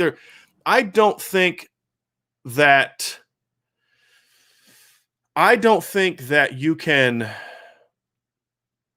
trying to think how to say this. I don't think they're so stubbornly locked into Cade Madden that they're just going to start him no matter what. I don't think they're going to. I really don't. I think that they think that they need that depth, and he's experience and all this other kind of stuff. And but if he's struggling in the first month of camp, I don't think they're going to be like, well, yeah, he's a 6-year player. I think they'll put Rocco in there. I do. I think they'll just say, hey, look, at least we're going to put a guy in there that's physically really talented, Yeah. Okay. Richard says, hey, guys, hope you realize my comment about the Irish joining the MAC was a joke. Do you think Reese will use deep ball more this year? Mayer on deep seam routes, hard to stop that. Yeah, I'd love to see that. Well, and John has kind of a rebuttal. He says, Richard, I think ND has tried to use the deep ball. There's going to have someone stand in there and pull the trigger. To a degree. I think they're both things are right. Yeah. Agreed. There's plenty of times the last year where Tommy Reese had a deep ball called, and we definitely saw it with Chip Long in the 2 years prior where somebody had a deep ball called, and you got to throw the ball. Right. Didn't throw the ball. I think Jack Cohn is going to be a more aggressive deep ball thrower. But even then, even in the spring game, the watered down spring game, right, where you're not showing everything, we saw him attacking down the field a lot with his play calls. Yep. And look, here's the one thing I think we're going to see Tommy Reese do. He had mentioned this in one of his final interviews where him and Brian Kelly both talked about how they were actually a little surprised with Jack Cohn's arm, which we've been talking about here for a while. Like, right. And I think that they like, because Kelly, when he was a play caller, liked to throw Kelly threw the deep ball a lot when he was calling plays in Notre Dame, right? And I think Chip Long liked to go deep. It's just eventually you're like, well, there's no point in calling it if it's not going to happen. Not going to get thrown. Right? They threw the deep ball a ton when Deshaun Kaiser was here because Deshaun was a very good deep ball thrower. I think Jack Cohn's a good deep ball thrower. Now, Jack doesn't have Trevor Lawrence's arm strength or Justin Fields' arm. He's not going to be rolling to his left, flip his hips, and throw the ball 65 yards downfield. But you don't play call for that. That's not like, hey, okay, what play are we calling? Okay, on this play, you're going to run to the right, then run to the left, and you flip your hips and throw the ball 65 yards downfield. That you don't design that play, right? It's more of a hit your drop, either plant and throw, or if it's a gather step, whatever the timing of the route is, and bang that post. And if it's not there, then you're coming right to the drag route underneath, right? It's usually that type of deep ball. Hey, if we get the one-on-one to the boundary and the safety's in the middle of the field, you look them off and you hit your top of your drop, you gather and you throw the deep ball. He's got plenty of arm for that. And those are the things I think they're going to be doing. Now, the question is to me, I think this year's going to be the opposite. In the past, it was I thought they had the receivers to be really good down the field. Now I think they've got the quarterback. Now the receivers got to go show that they can get open and make those plays. Sure. I think that they will, but that's more my bigger question heading into the season now than the other way around. Right. Coleman says, who do you want us to take as the 2023 quarterback? Have you made that extinct? Look, I would love Dante Moore, but the one thing I've said about 2023 is Dante Moore is my favorite quarterback. but there's a lot of talented this is a great quarterback class. A great quarterback class. I'm gonna look it up here real quick, but sometimes you just get those classes where you're just like, look, you can get the 9th or 10th guy, and he's going to be a stud. I'm looking up what Tyler Buckner was, because that was also a very good quarterback class. Tyler Buckner was ranked as the 10th best quarterback in the country on the 247 Sports composite list. He was the number 70 player in the country. As a deep quarterback class. Other years, your 10th ranked quarterbacks probably should be a 3-star.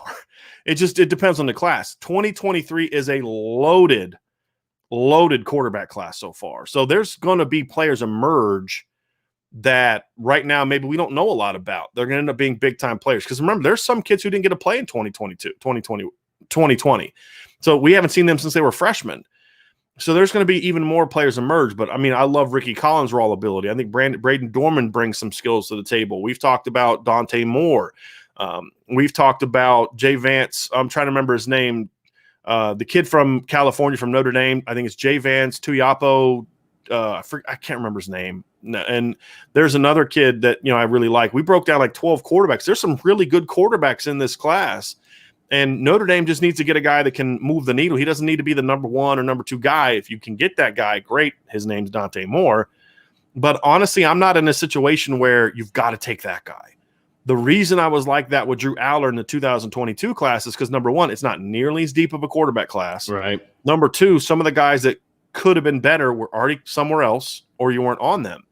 And so that's why I really push for Drew Aller. But there's rarely a year where it's like you've got to get that one guy. And if you don't get that one guy, you're not going to win. Right. You just need to get a guy that can run your offense at a high level and make plays. That's what you need. Tom says, so with yesterday's news, how long till we join a conference and then pick up Mercer and Citadel for our non-bye game? Missed last night's pod if you already covered it. Well, we didn't really say when it's going to happen. It just depends on whether or not you look at this as being a thing that speeds up that process. I've been saying for over a year, I think joining a conference is inevitable. I don't like it. I'd prefer they stay independent. I love Notre Dame's independence. And anyone that knows me knows there's a million reasons for that. Some football related, Sure. Some not football related. But I love their independence, and I'd like to see them stay. I have just a bad feeling that this is going to expedite the process a little bit.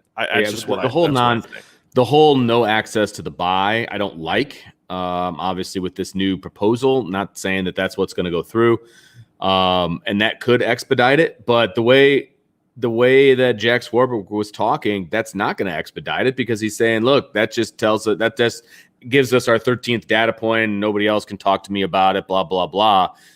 Okay, so does that mean that you're still good with being independent, and this is your way of saying we're good with being independent? Everybody else needs to back off because now we have the 13th data point. Like I hope that's true. I hope that's how I feel that it is, but I think that's a really terrible way to go about it, because as you mentioned before, the 13th data point for everybody else is the Citadel and Mercer and St. If St. that's Jackson truly State. where Jack Swarbrick's heart is, okay, good. Yeah. Stay independent. That's fine. If that's truly where his heart is.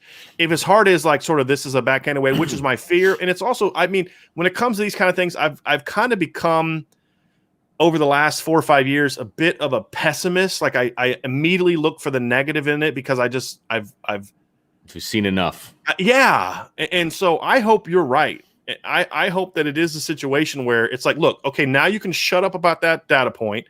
Right. We're getting a home game. Right, we're going to get if we're that good. If we're he's counting on Notre Dame being in that 5 slot, that they're going to take on the number 12. Right, like that's what he's counting on. Right, and it's not Mercer or Citadel. But if you do, then so here's the thing: if you're Notre Dame, right, and again, I'm trying to play devil's advocate. I let my personal opinion be known, but I also want to be fair and objective about this, right, and kind of provide the counter argument. If you're Jack Swarbrick and you're looking at it this way, okay.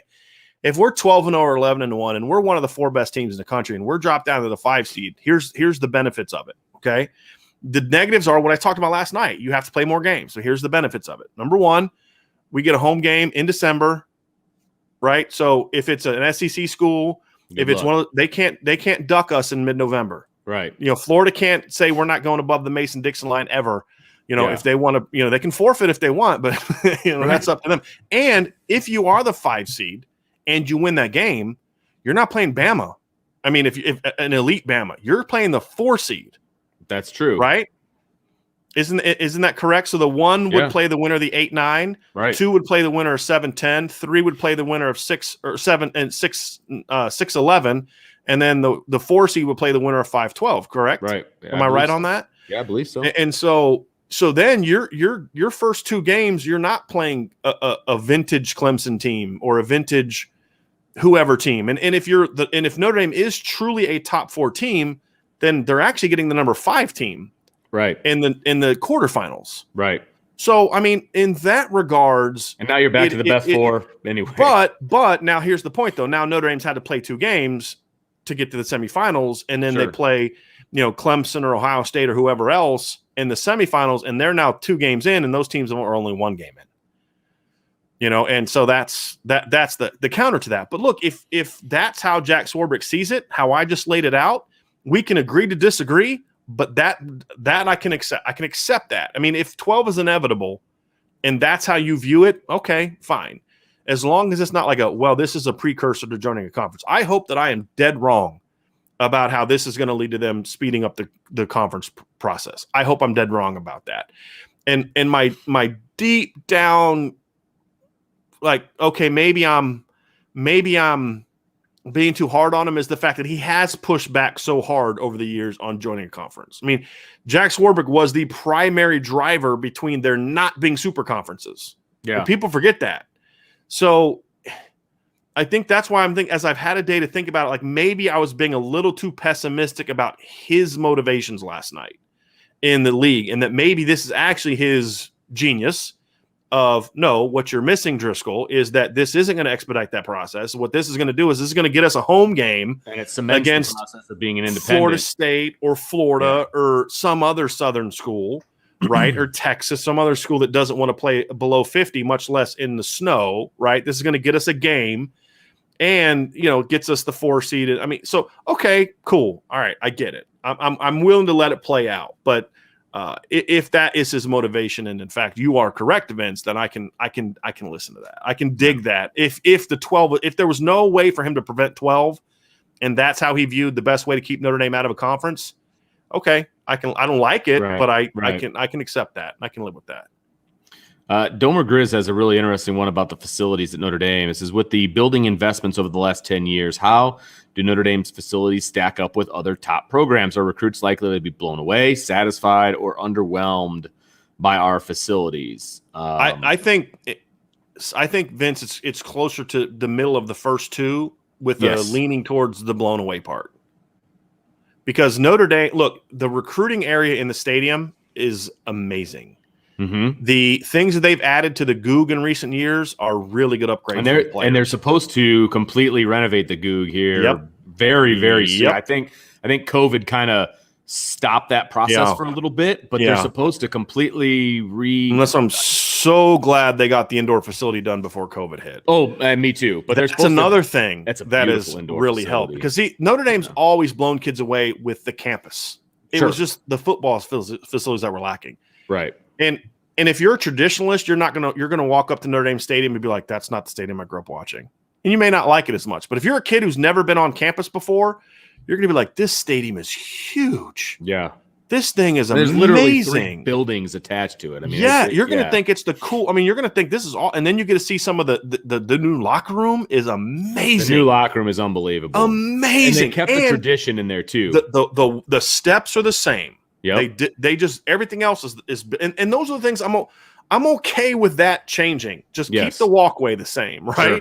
And they did that. They didn't do anything. They did that. No, they didn't touch. I mean, you paint it every year, but but you know what I mean, right? No, I'm saying, like, I'm agreeing, but it hasn't changed since 1988, right? And then before that, and so they did.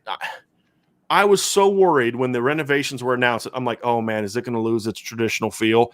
And they did such a great job of, other than the exterior look of the stadium, they have kept the really important things about Notre Dame, the walkway, that you can still see the dome and touchdown Jesus from the stands. They didn't cover that up. The scoreboard's on the opposite side.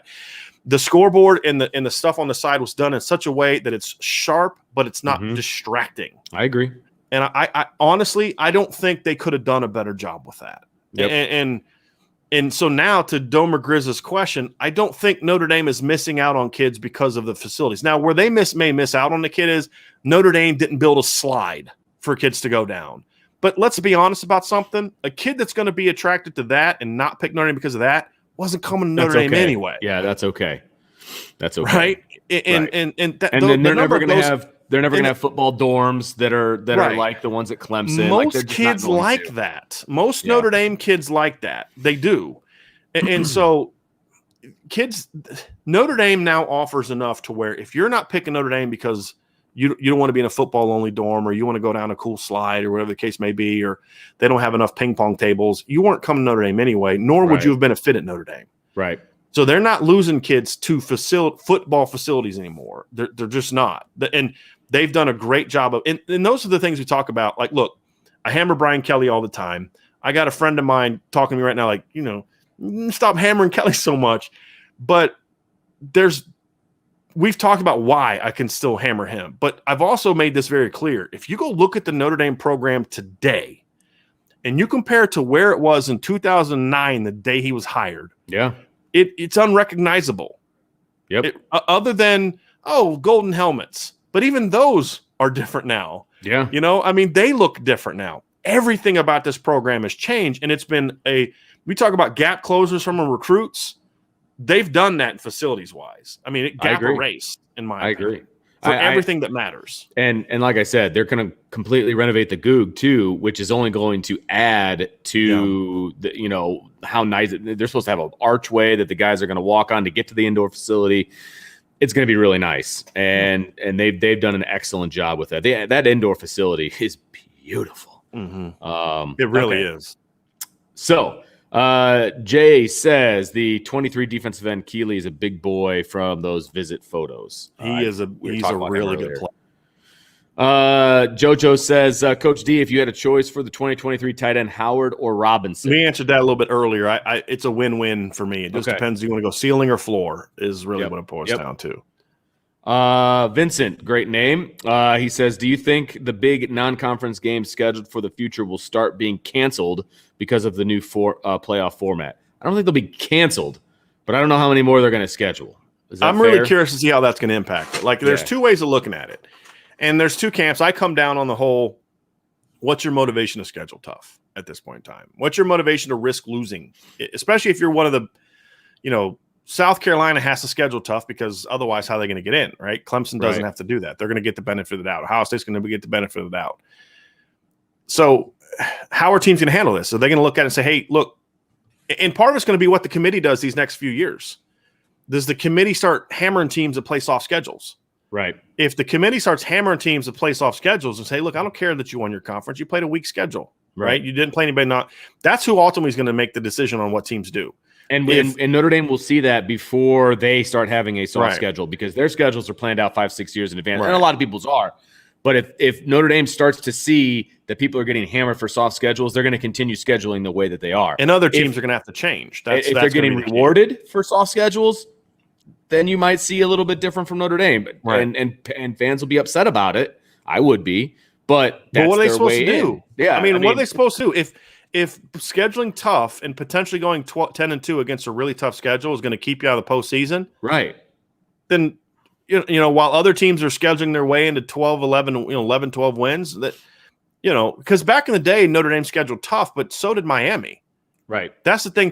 Florida State. One thing I always respect about Bobby Bowden. Look, I think Steve Spurrier was a way better coach than Bobby Bowden. I just, especially like offensive, mind as far as just a day-to-day in-game coach. Close, whatever.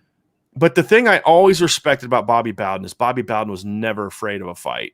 And I'm talking football-wise. He'd go play he never backed out of Miami like like Steve Spurrier did.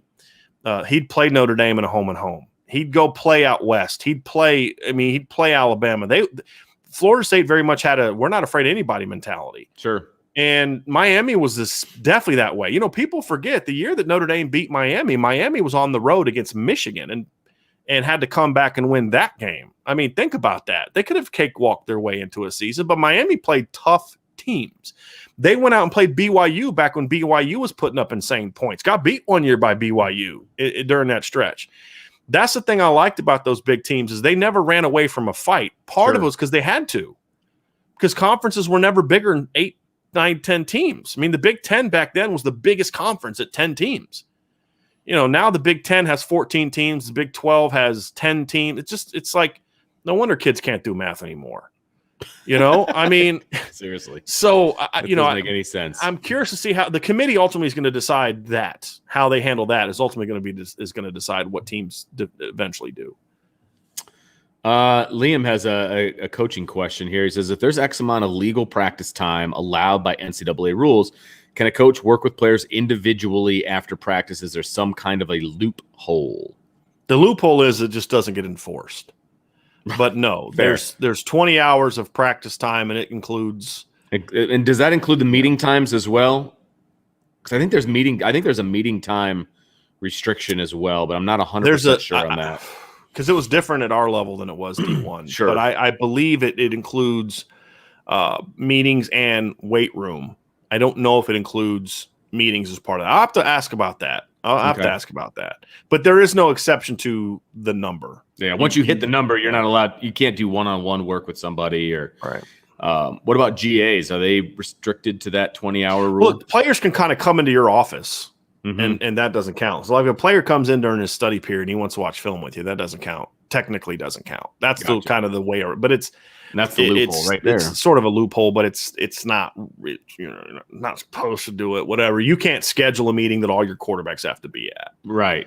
Right. But if they all happen to show up, I mean, you have to be careful with it, though. Yeah, you have to be careful with it. Domer Grizz says, if you're an AD and you needed to hire a head coach, are you looking for a defensive-minded guy or an offensive-minded guy, or does it matter? It doesn't matter to me. I want a coach that understands that you need to be great on both sides of the ball. And I also want a coach that, if you are a defensive-minded guy, who are you bringing in on the offensive side? Like that's a conversation we need to have. I mean, it is. A head coach has to be a big picture guy.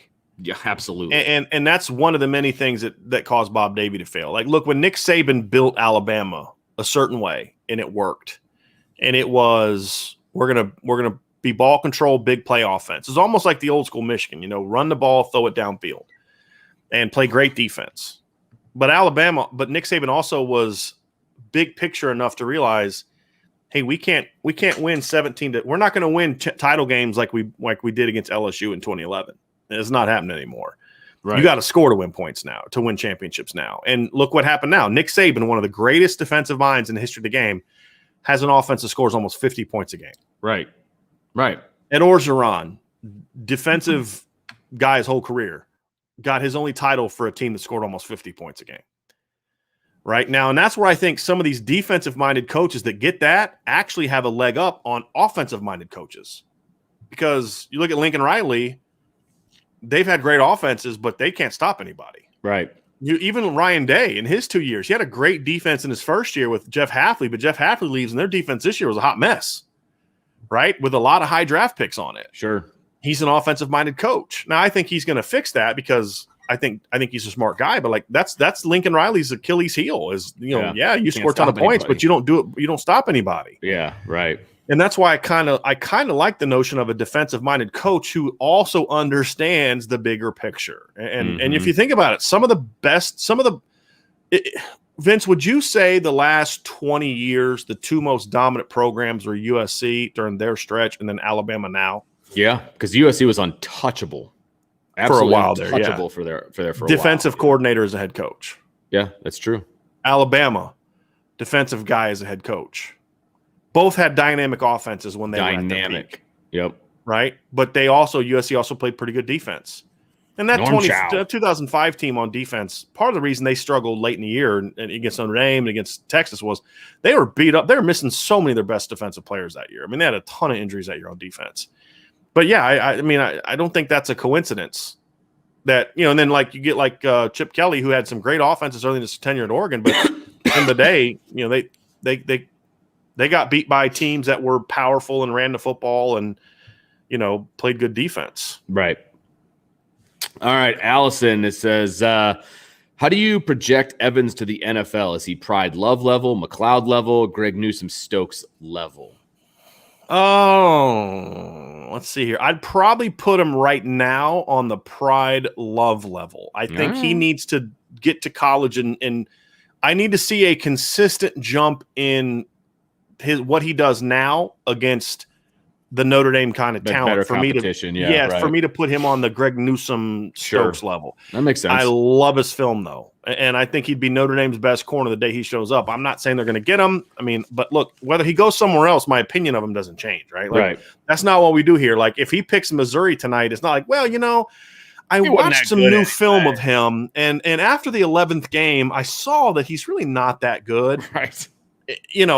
Whether he's good no matter who he picks. Yeah. Right. But I got to see him. He's that 3rd, 4th round pick now. I don't think he's an undrafted guy unless he goes out and runs just a horrible 40 time at his pro day. I think he's more of a pride love level. If he dominates this year at Notre Dame or Missouri or Texas the way that he did at Tulsa, then we might start saying with a good combine, this kid could be a Newsome type of player. Newsome, obviously, Greg Newsome is the cornerback from Northwestern, and Eric Stokes was a cornerback from Georgia. If for those who may not know that, dropping dimes. Notre Dame should just join the Pac-12 and get in the top 4 every year. Whoa, sourpuss face from Brian. He actually dry-heaved. I just threw up in my mouth a little bit. I'm sorry. Not a big fan of the Pac-12. No. Do you know how much money Notre Dame would have to spend on playing in the Pac-12? I just travel. I mean, and it's not. And you got to remember, it's not just football either. You're joining the conference. You're joining for everybody. And I don't see the golf team flying out to the West Coast. You're gonna have your volleyball team. You're gonna be paying for your volleyball team, right? And then those kids constantly having to go back and forth from time zones. It's not gonna happen. Way. No. But the premise that the Pac-12 is terrible is not. And the Pac-12 doesn't have any money. They're not going to fly all their teams out to Notre Dame all the time. No, it's not happening. Yeah, I think he was just saying the Pac-12 is horrible. And so I know he was being a little sarcastic, but I'll take it. No. And the Pac-12 is horrible now, but it's all cyclical. Sure, I mean, in the mid to late 2000s. The 2 most dominant teams for a period of time, 2 of the most dominant teams in the country were Pac-12 teams. You had USC during their stretch, and then Oregon for about a 5-year stretch was really good. Played for the title. I mean, people forget in the first 5 years of this decade, Oregon played for the title twice. Yep, and they were really good and were competitive. I mean, almost won the first game, and then they hung with Ohio State a little bit in the second game. They just their defense stunk, and they didn't have Chip Kelly anymore. Sure. If they had Chip Kelly, that game would have been more competitive. And I still will say this: if Dennis Dixon doesn't get hurt in his last year at Oregon, they might have played for the title. He was really good, and he might have won the Heisman. Love that guy. Dylan says, "Really like the Gap closer shirt. Looks very nice." Thank you. I gotta sit. I'm not sure if I'm going to keep wearing it because the way that I sit, I kind of turn. Does it look like crooked or something? So it looks crooked. Yeah. So. I'm gonna have to take a picture of it. Like the first time I sat down, I was like, what the heck? Remember that first time I wore it and I got up and left before we started the show? Yeah. I have a mirror downstairs that I looked at. I was like, is this thing straight? I'm like, yeah, it's straight. What the heck? But then when I sit down, because of the way I sit and the way that I turn, it looks crooked. But it's all about the posture, it's really sharp. But yeah, and you can find it in the to the question that was brought up by Dylan. You can find it in the merch store, which is the first link in the description below. That's right. So if you like it, and Lucas says, besides rushing yards, can you see Cone eclipsing? We don't have to read it, but you can put up Ronald's quote. Oh, that's fair. I mean, the guy's giving us love. You know what I mean? Yeah, he says you guys are the shite, and I appreciate that. I said you didn't have to read it. Now we're going to get demonetized. Thanks a lot, Vince. I didn't say the bad word. I YouTube's very sensitive, Vince. Come on. They are, but so am I. Lucas says, besides rushing yards, can you see Cone eclipsing Ian Book's best season statistically? Yes. I mean, Ian Book's best season statistically was like 3,400 yards. I mean, I could see him surpassing that. I don't know completion percentage from 2018. Well, I mean, he had a better completion percentage in his 1 year as a starter than Ian Book had in 2018. True. So, yeah, I mean, I could see that. I think that they're going to be a little bit more aggressive throwing the ball downfield this year. So I don't know if he'll reach that Like he threw 32 passes and completed 50% of his deep balls in Wisconsin. If Ian Book would have completed 50% of his deep balls this year, he would have had a much better success. Now he did complete about a little over 50% in 2019, because of Chase Claypool, and a lot of that came down the stretch when that offense really took off. Yeah. But I think he'll serve as long as there's no injuries or anything like that. From a pure passing yard standpoint, I could see him doing that because it'd be, Ian Book's best season was 3,034 yards. That was 233.4 yards per game. I definitely think Jack Cohn can surpass that. Now, the other thing I'll say is in 2018, Ian Book averaged over 290 passing yards per game as a starter. He just only started like 8-9 games. Right. So I think that would have been a little bit tougher if we go yards per game, I think that is going to be tough. As a starter. I mean, his yards per game that year were only 219 because remember he came in against Michigan and handed the ball off. He only threw like 3 passes for like 13 yards before that. He came in Vanderbilt and threw that little short touchdown pass. So there were some games he came in and played and didn't throw. So that brings that average down. Yeah, for a lot of yards. But if you'd, I think he was 290.6. I believe this is all off the top of my head. I believe it was like 290.6 yards per game. If he would have played that full season at 290.6, he'd have thrown for 3,778 yards. That could be a little tougher to get to. Okay. Could be. But if they throw enough, because that team threw the ball a lot. Yeah. And Ian Book averaged like 8.9 yards per attempt that year because he completed such a high percentage of his passes. I think he was like 68.2 that year. He was about 69 he was at 69 he was over 70 going into the Clemson game. And then the Clemson game dragged him way down. But yeah, I could see him surpassing his total numbers. I don't know if he's going to pass what they did yards per game when Book was an actual starter in 2018. Right. If he does, that's going to be a lot of fun. Kenny says, really disappointed in Swarbrick because it's going to be the end of us being independent. It depends on how you look at it, and I'm interested to see how it plays out. Yeah. But there's definitely two sides to the argument, and I think I hope Vince is right on this one. I really do. This is one where, Kenny, I hope that Vince's stance on what Swarbrick is doing and what he's angling for is meant to protect independence. Side. But no, it's a good argument, Vince. I mean, you've kind of swung me a little bit, honestly, and this doesn't happen often. No, it doesn't. I mean, I think because here's the thing I'll say.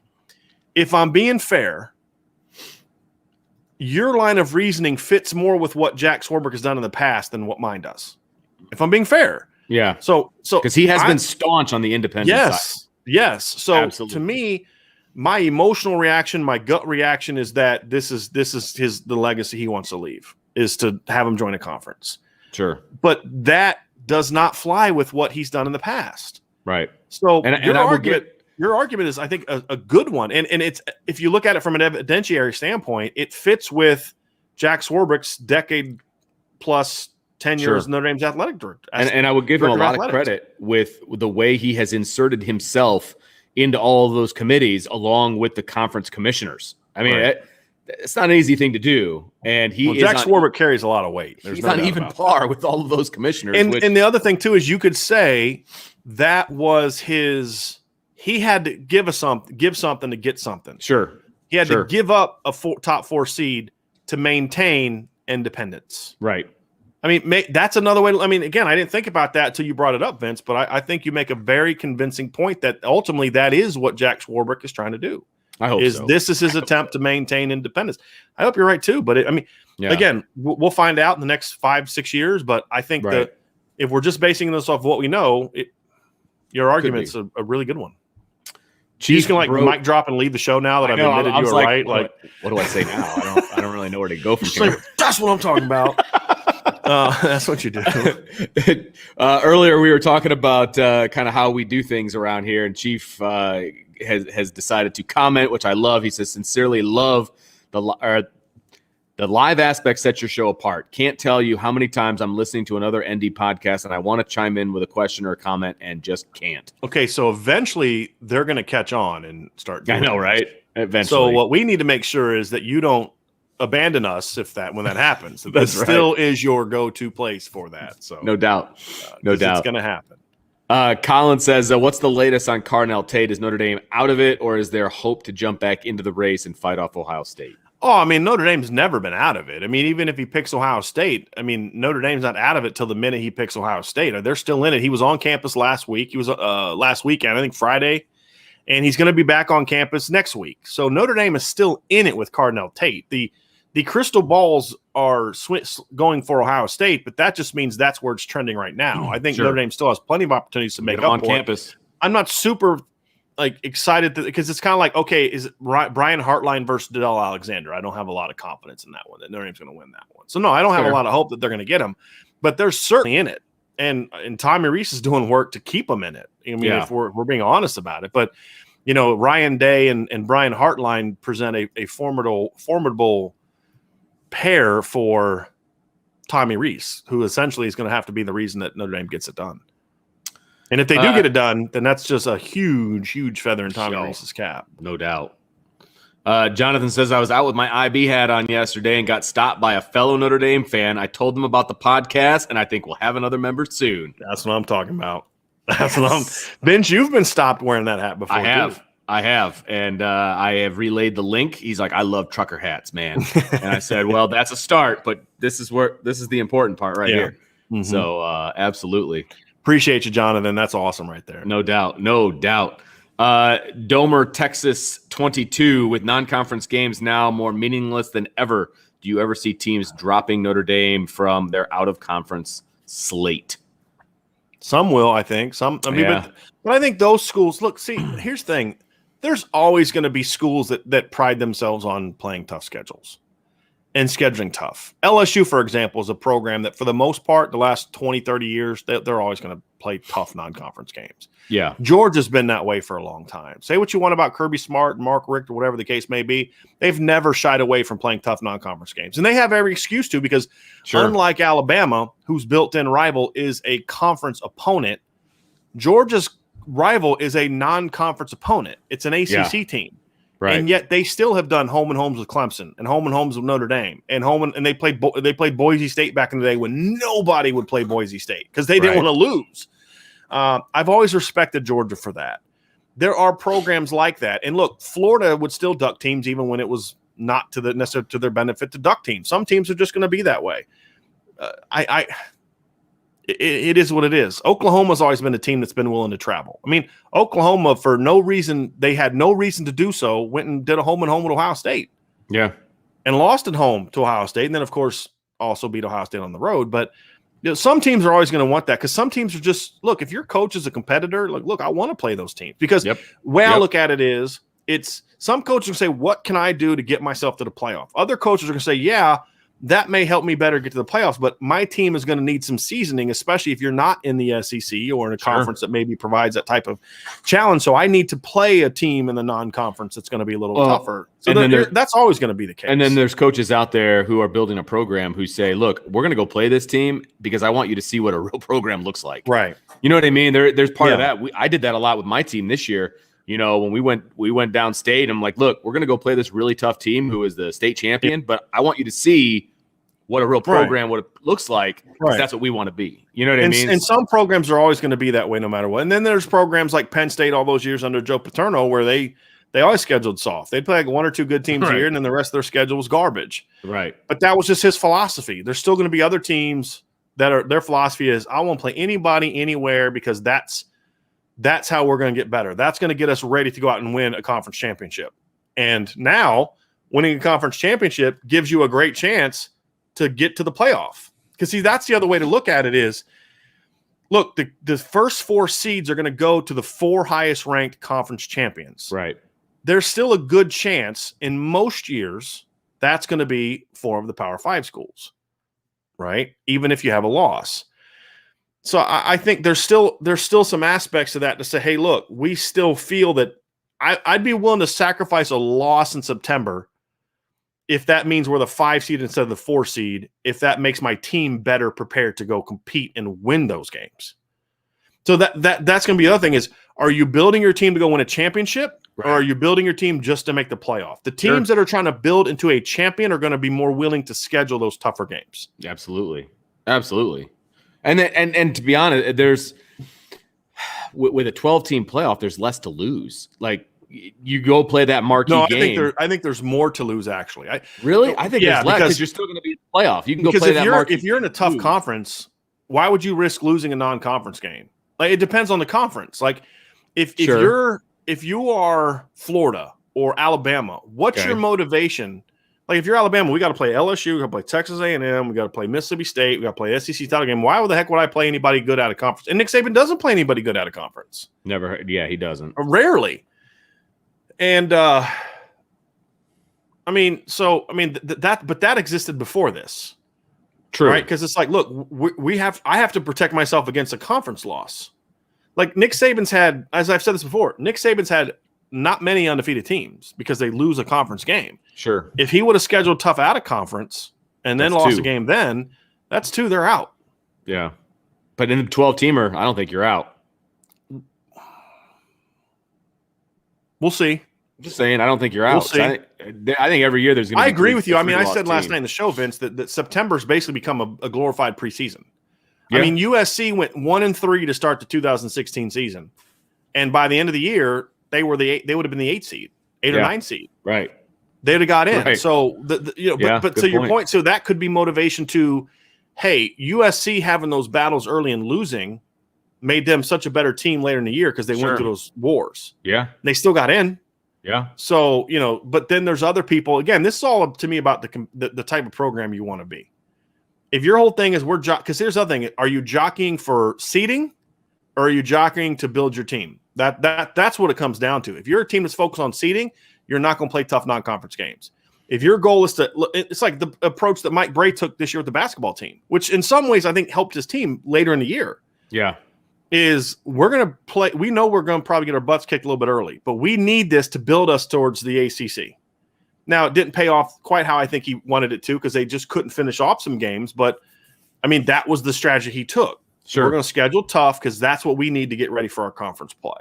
Yep. And so there's always going to be differences of opinion on that. There's always going to be Joe Paternos that want to play soft no matter what. And then there's always going to be teams – that like Miami used to be back in the day. And again, it was easier back then because Miami was an independent and Florida State was an independent. Sure. It's a little harder to do that now when you're in a league. That's true. And back then too, like SEC was like 8 teams, 10 teams, Pac-8. It was the Pac-8 back then. You had more opportunities for out of you had to go play good non-conference games. You didn't have enough good in-conference games to do that. You couldn't play 6 weak non-conference games and still be in the playoff. Right. Or, the Rose Bowl or whatever the case may be. Colin says, is there anyone who got an offer after Irish invasion that could commit to Notre Dame at some point? Sure. Well, most of the kids got offers from Irish invasion were 2023 kids. Right. So, they're definitely in. Yeah, they're definitely in it for those. Austin Osbury, could he end up in the class? Potentially. It's still early yet. Potentially. The Alec Ayo Manor, I think is how you say it, or I don't know how to pronounce his name. I apologize. But that's the receiver from Canada.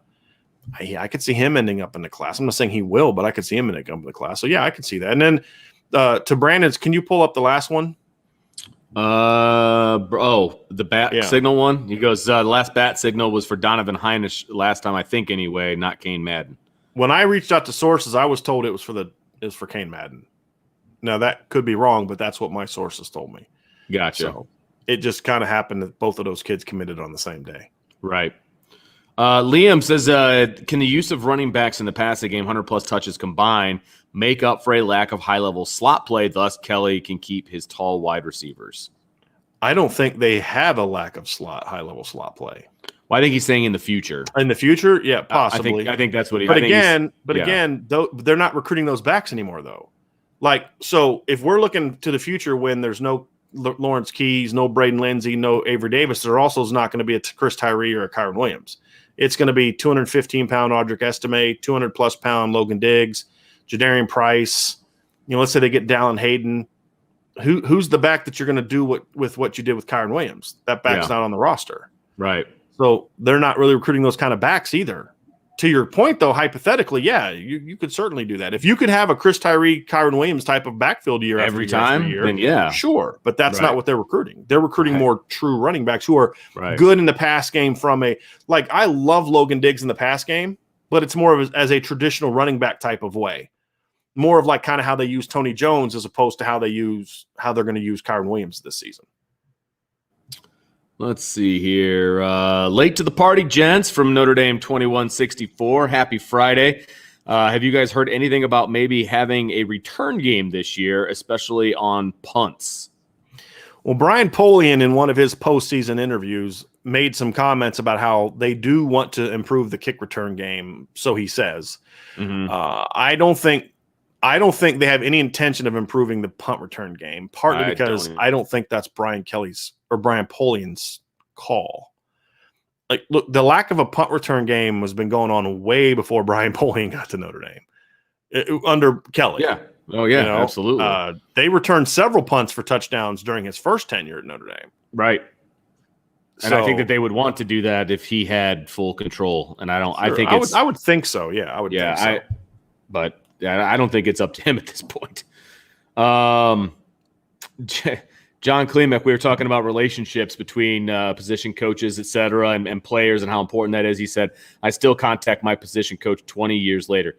That's a fact, man, because I'm still in contact with my football coaches from high school. Now, I coached high school football against them, but I still keep in touch with those guys. Absolutely. I had one of my receivers text me a couple weeks ago, and he sent me this meme that it just like almost made me want to tear. It actually did make me tear up a little bit, but he was talking about how I'd have to try to find it. But it was basically like, the reason he became a coach, because he's a high school coach now, was because of the impact that I had on his life. So I'm going to have to – every coach had a coach that inspired them to be a coach. And he sent me that graphic, and then he just said, thank you.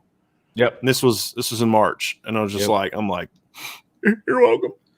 It's true, though. But I've got kids that I talk to all the time who I coached who are now coaching. And that's why you do it. That means as much to me as – look, and I only coached 7 years, but – I won 4 conference championships and a national championship, coached several All-Americans. That kind of stuff means just as much to me as any of those wins. And I said this to my players at the time.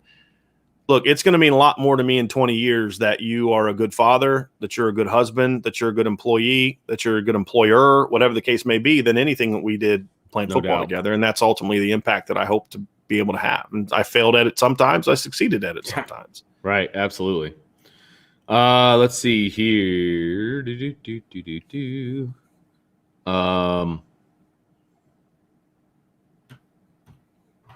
a lot of comments here. Sorry.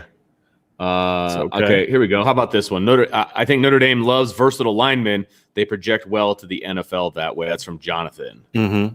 I think that was probably also maybe in contrast or to response to the question earlier about recruiting tackles and guards and those kind of things. No question about that. I think it's easier to have versatility when you recruit a kid who can play tackle than when you recruit a kid that can play. Because guards tend to be guards because they're a little bit more restricted. Every now and then you'll find a high school guard that can play tackle.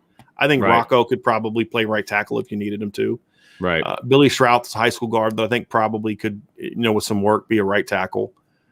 But it's not often. Usually because guys are playing guard because there's some limitations on their size or their length. Or like Zeke Correll is certainly athletic enough to play tackle, but the reason he played guard in high school is because he's short and not very long. So Jonathan says, why wouldn't they be taking 2 tight ends in 23? Because you can't have 17 tight ends on your roster. I mean, at some point in time, you can't take 2 tight ends every year. You know what I mean? Like, you can only have so many tight ends. They took 2 tight ends in 19, right? 2 in 20, 2 in 21, and now they've taken 2 again in 2022. Eventually, you got to say, okay, maybe let's even out the other positions a little bit. But look, there's a case where if certain things happen depth chart wise, could they take 2 tight ends? Sure. But you can't keep taking 2 tight ends every single year. So based on the circumstances that we currently know, I don't think they can take 2 tight ends. If something changes and they lose a few guys, then sure, you could maybe do that. Chief Brody says, I actually think a 12-team playoff, your strength of schedule is going to be more important than ever. Difference between some 2 and 3 loss teams can be good losses. Notre Dame stays in schedules for me. I've heard that argument, and the reality is we can argue about that. I could push back against what Chief Brody says or whatever the case may be, but we really don't know until we see what the committee does. So until we see them vote on things and teams get rewarded or punished or whatever the case may be, we really won't know how they're going to vote on that until it actually happens. So, DJ says, what do you know how What do you know how Kennedy McDowell? I'm saying, what do you know about Kennedy McDowell? Let's go with that. 2023 offer from ND. He spoke highly of his visit. I haven't watched Kennedy McDowell yet, so I will have to do that. But I know he's kind of piling up the offers recently. He is from Texas, tall, skinny kid, but I haven't had a chance to watch his film yet. I think he's a defensive end. Oh, okay. Yeah, Gotcha. yeah. He's an outside linebacker, defensive end kind of player. Gotcha. So I'll have to watch him. Very tall. He was standing next to Mike Elson after one of the things, and Vince, you and I both know Mike Elson's very tall. He is not a small man. No, he dwarfs me. Colin says, with players transferring away from Notre Dame, does this mean the 22 and 23 class could sign more numbers than expected? Just depends on how they want to allocate it. Yeah, it could be. Maybe they throw those at a walk-on. Well, for a walk-on for this year, it won't matter because, for this year, none of it matters because they can have unlimited scholarships. But for future years, that's a good point. Yeah, for future years, it certainly does. You know, I've said before, we did a breakdown at Irish Breakdown not too long ago, where the article, we did an article about this incoming recruiting class and then kind of the numbers it could get up to and how it could get up to 25 and part of that was there's going to be some personnel losses. You're going to lose some guys. There's going to be guys that transfer, guys that have medical issues, guys that leave early for the NFL, guys that, graduate early and transfer because they're bearing the depth chart. There's going to be losses. And so a lot of those losses are why Notre Dame can get to 25 in the 2022 class. How that's going to impact 2023 is going to be a little different story because that's going to have to be determined by what happens with some of these rising sophomores that are going to be juniors now and whether they're able to rise up the depth chart or whatever the case may be. Let's see. Andy says, the more I think about it, the more I dislike the Notre Dame side of the 12-team college football playoff. Any chance the details could change? Absolutely. This is just a proposal. Made up by I don't think it will, guys. That has to go to the whole. So 5? I thought it was the head guy, then 4 guys. I think it was just the 4 guys, and the head guy happened to be in on the call as well. But I think it was just the 4 guys that put it together. Okay. That was one of the quotes I heard last night anyway. But there's 10 other guys, or I forget what the number is, but it has to go to the whole committee, and then they could change it. But you know what? If Swarbrick is doing what I think he's doing, I think he's going to push to keep it the way it is. I really do, because that just cements his independence even more.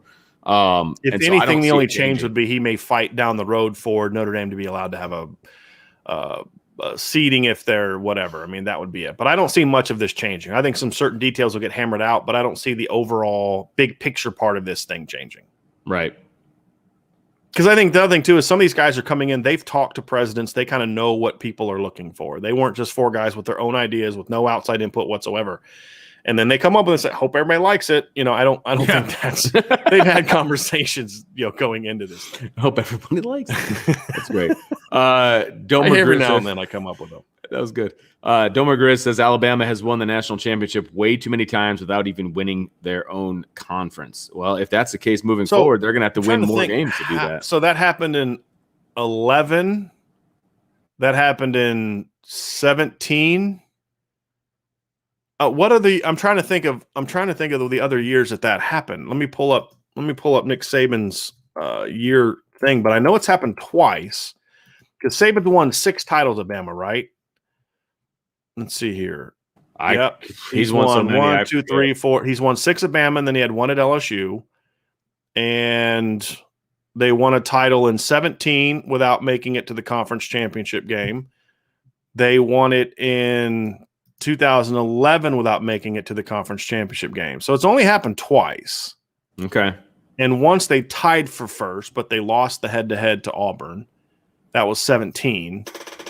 And 2012, they won the Big Ten, the SEC title. They beat Georgia in the SEC title game. So, 2 out of 6, that's, I get that. Yeah. That's a lot. But here's the other thing, too. That number may change now. To Grizz's point is, look, last year, 2019, Alabama makes the playoff in this format. So the reason they didn't make the playoff is because Tua got hurt and they lost that Auburn game basically with a new quarterback. They would have had 3 weeks off because they didn't play in the SEC title game to get that quarterback and that offense going in the right direction. The Alabama would have been probably in that case, Alabama would have been probably the 5 or 6 seed in that playoff. I believe they would have had UCF in the first round, and Alabama would have been back on track. So yeah, this the whole thing about how this doesn't create more parity. The years that Clemson and Alabama maybe don't make it, the years that Ohio State hasn't made it, they now got a shot again. That's true. And so I don't think this creates parity. I mean, I looked at some of the matchups that we were looking at last night. Actually, I'll pull it up again here so people can look at it. Alabama makes the playoff every single year in this format. I mean, that's just going to happen. So let's because you didn't see this last night, Vince. I pulled up like some of the deals. So this would have been. Can you take that down so we can see that? Yeah, absolutely. It's okay. Yep, there you go. Got it. So 2019. Oops. Let me remove this here real quick. So let me get these to fit here. Some of these aren't fitting for whatever reason, but let me get this down in order. So that way we go in order. Okay, let's try it. Let's try it again now. I think it was 2019 is what we're trying to find, right? Okay. See, this is an impromptu tech thing. So, all right, it's not working for me right now. Just give me a second, and I'll get this thing going. So, stupid technology. Trying to find the 2019 season. All righty. I'm interested to see how these shake out. All right, go for it. So here we go. So in 2019, that's not right. Where is it at? Alabama. These are messed. This is one of the ones I deleted that was incorrect. I'm taking it down. This isn't the one from last night. But basically, Alabama would have been the 5 seed. Yeah. Against UCF. Oh, okay. Yeah. So that, I had to fix that one. But anyway, Alabama would have been, no, that was 2017. They'd have been the 5 seed against UCF when they didn't win their title. And in 2019, I have to look it up, but they would have been in it that year too. They would have been in the playoff that year too.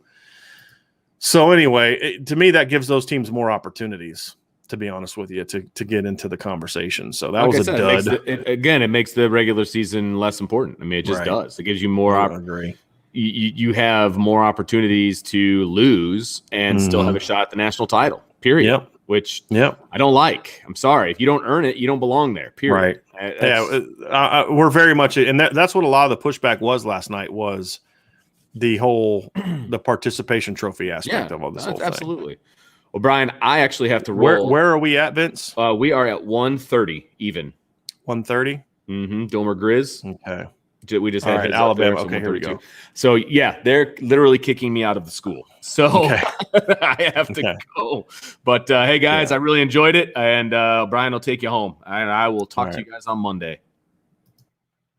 All right. Allison T asks, there's some – let me first say there's been some questions sort of about replacing Dale Alexander and people that I would replace him with. I'm not really going to dive into that because he is the receivers coach. And I hammer enough as it is. I'm not going to start talking about his replacements. I don't feel great about that. I don't necessarily love that idea. So I'm going to not get into a lot of those conversations. If there's a guy that comes up, I may talk about it, but there was a question about it. I'd rather try to avoid those as much as possible because then it just kind of feels like I'm picking on the guy, and I don't want to be that. Allison T says, what position or group of positions will be the most important for Notre Dame's 2023 recruiting? Well, I think receiver is going to be very important. I think quarterback is incredibly important. And I think, if we're talking about competing for a title, most of them are important. But I think what the ones that I would focus on, Allison, in this instance are the positions where Notre Dame has struggled to maybe consistently put together great classes. So even if Notre Dame lands sort of that dream DB class that we all talk about. So you get Devin Moore and Benjamin Morrison from this weekend. Even if you get Xavier Nwankpa and Jake Pope or KJ Winston, and you've got this great secondary class, and you had a really good secondary class in 2021. I still think it's very important to go out and even upgrade the talent even more in 2023 because you've never been able to meaning Notre Dame has never been able to string together those consistently good years at that position. Defensive line remains important because even though you're coming off of a great year in 2023, you have to continue to string those years together because that's a position where you have to dominate year after year after year if you're going to compete for championships from a defensive standpoint. Offensively, it's about receiver and quarterback for me. That's the big one for me. You have to do great when it comes to pass catchers and your quarterbacks. If they can do that, then I think this team is going to have a chance to continue doing what they've been doing. If they don't, then they're going to take a step back. So I think those are so on defense, it's about continue doing what you're doing. On offense, it's about you got to get back on track. You got to start getting some more playmakers and some more difference makers at those positions. Coleman Smith, this is in response to this Rover question. Thanks, guys. So it's pretty much a linebacker safety put together. Sort of. I mean, sort of. Tony Stengel says, totally dislike the new playoff format with Notre Dame never being able to get a bye. Will that ultimately sway them into joining a conference ACC long-term? We talked about this a little bit earlier, Tony. I'd encourage you to, when we're done wrapping up, to kind of go back and listen to that. I have said that this was something that is going to force them to join a conference. Vince made a really good counter argument to that says this could actually be the thing that keeps Notre Dame independent. He made a really strong argument. So I would encourage you to go back to the beginning of the show, since Vince isn't here to explain it again, and listen to his argument. This is going to be something that you don't hear often from me, but I've actually changed my mind on the motivations behind this for Jack Swarbrick after listening to Vince's argument about it, because I think it really swung me that, I can, if he's right about that, then that does actually add to Notre Dame being able to stay independent. So he made a very convincing argument. DJ Wilson responded to Chief Brody, there's another Notre Dame podcast? Not necessary. Thanks, DJ. I really appreciate that. All righty. Jay says Burnham is visiting this weekend as well. I'm sure he will have his recruiting hat on. He was scheduled for next weekend, so that means that they're bringing in the big guns this weekend to try to get this done. So that would be huge, because Josh Burnham is a big time player, and if he could have some sway in that, there you go. All righty. Mark 1, I don't know what this has to do with it, but this is just a cool story, so I'm bringing it up. Mark 1 says, I caddied for Era, that's Coach Parsegian, at the South Bend Country Club when I was 16. I remember him talking about number 2, Tommy Clements. That's a starting. That's a really cool story. That must have been really fun. Notre Dame 2164. If Notre Dame misses on a few of their top receiver targets, do you guys think that they might make a hard push for Bradshaw? I hope so. I mean, ultimately, that's one of those times where, you almost got lucky by you were saved from your evaluation mistake by not recruiting well enough at certain positions, and you ended up getting a better player anyway. That would not be the first time that has happened to Notre Dame and other teams. But yeah, I hope so. I mean, look, if Del Alexander wants me to stop being hard on him, if Tommy Reese wants me to stop being hard on him, here's a really easy solution. Bring in a 4-man receiver class that has Tobias Merriweather, CJ Williams, and Xavier Turner Bradshaw, or a 3-man receiver class that has Xavier Turner Bradshaw and Tobias Merriweather. And then go out there and get Xavier Watts ready to play, get Deion Colsey ready to be again, they don't have to be the stars, but get those guys on the field and start developing your receivers. If you put a dynamic product on the field this year at receiver, which is possible, and he finishes off with a strong receiving core with Tobias and Xavier Turner Bradshaw, then you know what? Hey, you know what? He's turned a corner. He made mistakes. He got hammered. We hammered him for it. He stepped up. He's got it done. And I'm happy with that, because I like Coach Alexander. I think he's a really good guy. He's just not getting it done. If he changes and starts getting it done, great, wonderful, and we can get it going. So there's a pathway for him to get this thing rolling, and hopefully part of that is redirecting course when it comes to Xavier Turner Bradshaw and getting Tobias Merriweather, and then doing a better job of coaching your guys up. Kevin O'Neill asks, hey guys, did Kevin Stepherson get drafted? I couldn't find anything online about him. He did not get drafted. Wish he could have finished his career at Notre Dame. I was at the 2017 USC game when he tore it up. Yeah, I remember. I think that was his first full game back, I believe, in 2017. And he had that great back shoulder catch in that game, had a reverse for a big play in that game. He was dynamic. He was a very talented receiver. And for a lot of people that have said, well, he was a freshman that played a lot. And you're not saying this, but the difference is number one, he played on a youth dominant offense. Most of the good receivers were freshmen or sophomores that year, because Torrey Hunter got hurt early in the year, and that was also a different receivers coach. It was a different person. All righty. Brian Denbo says, is there a chance that the bat signal isn't going up because of the recruits on campus? I assume you're referring to Caleb Evans. Honestly, I don't think they know what he's going to do yet. At least as of before we started the show and I reached out to people, they didn't know what he was going to do yet. Troy McIntosh, I don't know who Kenji Swanson is, so I can't really. I'll look into that. I'll do some digging on that one and see what the deal is, but I don't know who that is yet. I have not. That's not a name I've heard when talking to people, so I'll look into that one. There we go. Lamont corrected me on earlier when I was trying to say how what I was saying was actually good for Kevin Austin. Lamont got it right. It's reverse psychology. So yes.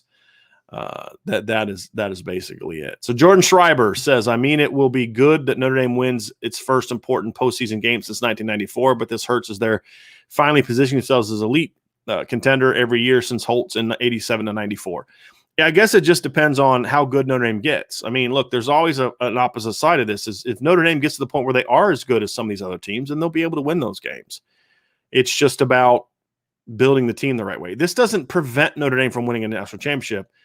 I think it makes it harder. But again, I think we could all agree that there were some Lou Holtz teams that I would have loved to have seen in this kind of format because by the end of the year, they were pretty good, and I think they could have played with just about anybody. Whether or not Brian Kelly gets them there, we'll have to find out, but hopefully he does. Hopefully he does. Kevin O'Neill says, should the Notre Dame and Ohio State head coaching jobs open at the same time, do you think Freeman would choose Notre Dame or Ohio State? I assume Notre Dame wins the championship, BK retires, and Day is fired. Well, number one, Ryan Day is not getting fired at Ohio State. And Brian Kelly's may retire at some point, but I don't see Ryan. I think a better scenario is, okay, Brian Kelly retires, Ryan Day takes an NFL head coaching job. If that were to happen, I honestly don't know. I mean, I don't know if Coach Freeman's been here long enough to have an affinity for Notre Dame the way that he will in 2-3 years when that situation happens. So I don't know. And look, a lot of that's going to have to do with his family. I mean, he's a husband, he's a father. I mean, Mike Ellison has that opportunity to go other places, but being a father and a husband has caused him to kind of look at the whole family situation, and they love it here. So it's caused him to stay. And he also loves Notre Dame, but Marcus Freeman's been here 6 months. I mean, I don't know if that happened today, I think he'd probably take the Ohio State job. But in 2 years, that may be different. But that's just me as an outsider giving my opinion. I never talked to Marcus Freeman or very much less talked to him about that particular topic. Let's see here. Colin C., is there any players on campus this weekend who could commit in the next week or two? Yeah, we covered this in yesterday's show, Colin. I would encourage you to watch that whole. We previewed every kid that's going to be on campus this weekend. We even talked about some 23 kids that are going to be on campus this weekend. There's a couple kids in the class that I think could commit this weekend or in the next week or two. I'm not going to say who they are. I didn't say it in the other show either, but there's certainly, I think Notre Dame could end up ultimately getting a minimum of 6 to 7 kids out of this weekend, whether that's going to be in the next week or two or just by signing day. I think that's going to go well this weekend. Jordan Schreiber says, what are your thoughts on Tulsa cornerback Caleb Evans' new team announcement tonight at 7? No bat signal. Think the Irish are eliminated or still in it. Notre Dame's still in it. I don't think any of the coaches know what he ultimately is going to do. And he hasn't, as far as I know, again, this is before we started the show, but I did some checking on this before we started the show, and it doesn't sound like he has told anyone what he's going to have to do.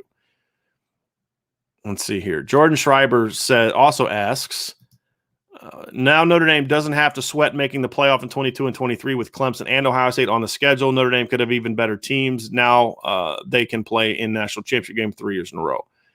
I think they can play in national championship game 3 years in a row. That's going to be tough. That's going to be because you got to win 3 games to get there for Notre Dame. So it's gonna be tough. Mark 1 says, heard Hamilton may get some snaps at receiver. Have you guys heard that? Yeah, we saw that Twitter exchange, and that's really all this is coming down to is people taking a Twitter exchange with Tommy Rees and Kyle Hamilton and Marcus Freeman and turning it into a news story. Could he get some snaps at receiver? Sure. I mean, he's a dynamic athlete. Do I want him to get snaps at receiver? Absolutely not. I don't. Number one, coach the kids up that are already there. They need the work. Number 2, I do not want to see Kyle Hamilton getting laid out or hurt playing offense. I just do not want to see it at all. John Wynn says, what was the reaction for Notre Dame fans after they lost Northwestern back in 2014? Disgust. Absolute disgust, because that was not a very good Northwestern team. Now, fortunately, Notre Dame has got redemption. They played Northwestern in 2018 when Northwestern was a ranked opponent, and they went on the road and beat them by 10. Jordan Schreiber asked, the big recruiting weekend has started or starts tonight? It has started now. Kids have already showed up. It starts Friday morning to afternoon when kids arrive. I know that Junior Tuihalamaka is definitely already here, but it starts today and it ends Sunday. So basically from the time that they arrive on campus, I believe it's on campus, they have 48 hours to be on campus. So basically if you arrive at 2 p.m. on Friday, you have to be pretty much done with your campus visit by 2 p.m. on Sunday is essentially how it works. DJ, that person that you're quoting is not a reliable source for any information. Whether or not he ends up at Notre Dame or not, this is DJ Wilson, Mike Farrell of Rivals saying Evans to Notre Dame as of last night. He has no clue. Now, could he end up at Notre Dame? Yes, but all that would be from him is a lucky guess. That's all that would be. Jordan Schreiber asked, Brian, did you ever get any D1 offers? If not, you stuck with it. How long until you were coaching D1? I can't answer the other one. I never got any D1 offers. I got, actually, when I was in town this winter, visiting family, my parents were moving out of their home, and my mom found my boxes that had all the letters I had gotten from colleges. And I'd gotten a lot of letters from Division I schools. I got some handwritten letters from Florida State, NC State, Tennessee. I got a letter from Notre Dame about just inviting me to camp. Which they sent out to thousands of prospects because back then camps were big money makers. I was never recruited by them, but I got the only school that really gave me any serious interest was NC State, and that stopped when I showed up at their camp because I was 6 foot tall and about 180 pounds, 175, 180 pound quarterback. I did really well at the camp. I think that had the second furthest throw. I threw like second or third fastest on the jugs machine because we actually threw on the jugs. I had a really good camp. But at the time, they were looking for a bigger quarterback. And even though their starting quarterback, Jamie Barnett, ended up being a short guy, they were looking at bigger guys. And so that never went anywhere. And I wasn't a Division I quarterback. I mean, I was 6 foot, 175 pounds, and I was athletic, but not like D1 athletic. So I got offers from some Division I AA and some Division II schools, but I wanted to play quarterback, and all my offers were for were to play wide receiver. And so I went to a Division III school to play quarterback, and they moved me to receiver on the fourth day of camp. So that's just how it goes. So if you stuck with it, how long were you coaching D1? I have no idea. I have some buddies that I coach with that are now D1. You know, they've told me that I could have got to that level. I honestly don't think about it. I'm not someone who looks back in the past and says, gee, what if I would have, could have, should have, whatever. At the end of the day, if I would have stayed in coaching, I would have never met my wife. And that was worth it to me to not be coaching D1. So, you know, I just don't, I mean, I look back, I mean, everybody looks back in the past, I think, but I just don't look back at it that way. I'm living a good life right now. I have a good job. I'm my own boss. And if Notre Dame loses the game, I don't get fired. So it's not me that gets fired if something happens, if they tank. So I like what I'm doing, but it's a good question. I appreciate the question.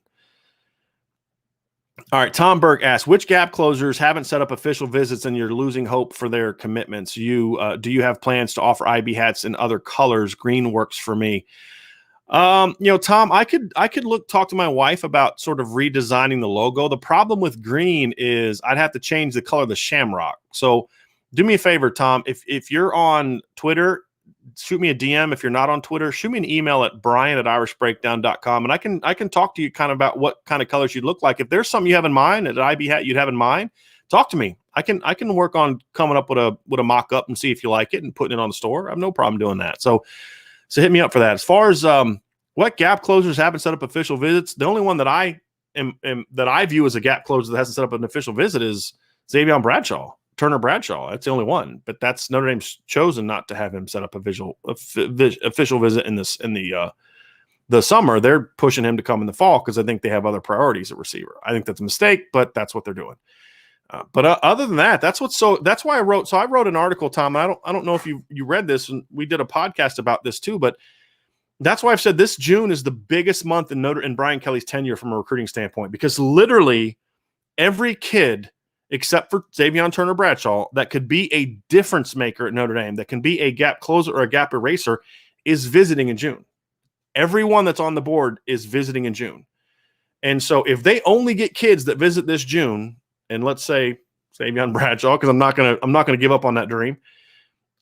This is going to be a great class. It really, I mean, they've done a phenomenal job of getting themselves to the point where the kids are going to come on campus. Now it's just about close. Can you close or not? And if they can close, This is going to be a special class. All right, Mark Kluka. Kluka, I hope, Mark, can you maybe let me know how you say your last name? Because I don't want to, Mark Kluka, I'm going to say that. Hopefully I'm not messing that up too much. Do you feel Notre Dame taking Madden shows a lack of confidence in Quinn to develop the offensive line? I don't think so, because I don't think Brian Kelly views Jeff Quinn as not being able to develop it. I think Brian Kelly has shown with Brian Van Gorder, with Jeff Quinn, that he has sort of a blind spot to guys that are his friends and people that he's honestly, I guess you can call it a fault, but Brian Kelly is loyal to a fault to some people. And I think that's problematic. I think they view it more as the players aren't getting it done. I think that's how they would view it. At least Brian Kelly would, and Jeff Quinn would. I think it's more of the players aren't developing quickly enough, and so we got to go find somebody that can. Jonathan asks, will you guys be able to go to fall camp? We haven't been told that yet. I'm not optimistic, but hopefully that'll change. Jordan asks, if you only got one, would you rather see Zeke Correll or Rocco Spindler start? I'd rather see Zeke start, because I think if Zeke starts, then that sets you up for a little bit more continuity moving into 2022. What I don't want to necessarily happen is the first time you're going to play Ohio State and you've got a first-time center or an inexperienced center who's only had 2 career starts in Zeke Correll. If Zeke Correll starts, Rocco's going to play, and Rocco's just a freshman. If Zeke Correll doesn't start as a junior, that tells me that he hasn't developed. They haven't developed him. Whatever you want, however you want to call it, he hasn't gotten to the point where they feel he's one of their best 5, and a transfer potentially from Marshall could be one of your best 5. That tells me that you haven't brought Zeke Correll along, or he hasn't come along. I'm not trying to get into that debate. I have my opinion. Others are going to have theirs. I just view it as that's a problem. That's problematic for the future. And I'd like to see Zeke Correll stay at center. I'd like to see Jarrett Patterson play somewhere else. Of course, perfect world is they both start, but you didn't give me that option, Jordan. And Jordan also says, subscribe, and hit the notifications bell. Please, before you leave, hit the like button. I appreciate that very, very, very, very much. Jordan also says, I love that Jack Cohn grew up a Notre Dame fan. And I think you know this because you've been a listener to our show I believe, from like day one, Jordan. But Jack Cohn actually committed to Notre Dame for lacrosse. Not a lot of people don't know that, but he committed very early in his high school career to Notre Dame for lacrosse. So yes, he's a big Notre Dame fan. And I hope that he has some big moments this year. Jordan Schreiber says, who do you think are the 3 best possible choices for a 1,000-yard receiver or tight end this year? I mean, Michael Mayer's the obvious one if they target on him enough, but it's hard to get a tight end to 1,000 yards, especially one like him, because teams are going to be keen on him so much. I think Kevin Austin is the other one. And I'm going to be honest with you, my breakout for another receiver that could get to 1,000 yards this year is Lawrence Keys. I think that Lawrence Keys could have a big year if given enough opportunity to do so. Jonathan says, Dante Moore looks like Deshaun Kaiser-like arm strength, Wimbush's mobility. He's really good. Really, really good. Just Your Ordinary Joe says, for a coach as accomplished as BK, it seems incomprehensible to say on live mic we don't have playmakers as a receiver. Was there an unseen reason? Might he have been winking at a specific recruit? No. Now, so first of all, it was a stupid comment to make. Number one, for him to make. I'm sorry, it just was. I mean, even if you're right, you're just basically saying my players aren't good enough. That's what you're saying, and that just is a really jacked up. Like, how would he feel if Javon McKinley went in the post game and said, "Hey, look, we just didn't call good enough plays." That's what bothers me. Like a player can't say that about the play calling, even if it's true. But a coach can say, "Well, we don't have enough playmakers," and and he didn't quite say it quite like that. But in his defense, well, not in his defense because there's no defending what he said, but in defense of the offensive staff. Your 2 best playmakers, we thought last year, were going to be Kevin Austin and Braden Lindsey, and they were both hurt all year. And that's going to take away from that a little bit. And now I think they did a poor job getting younger players ready. And we've talked about this. Developing younger players is just not something Coach Alexander's proven to do. But at the same time, it's going to be a challenge to develop playmakers when your 2 best playmakers are injured and not playing.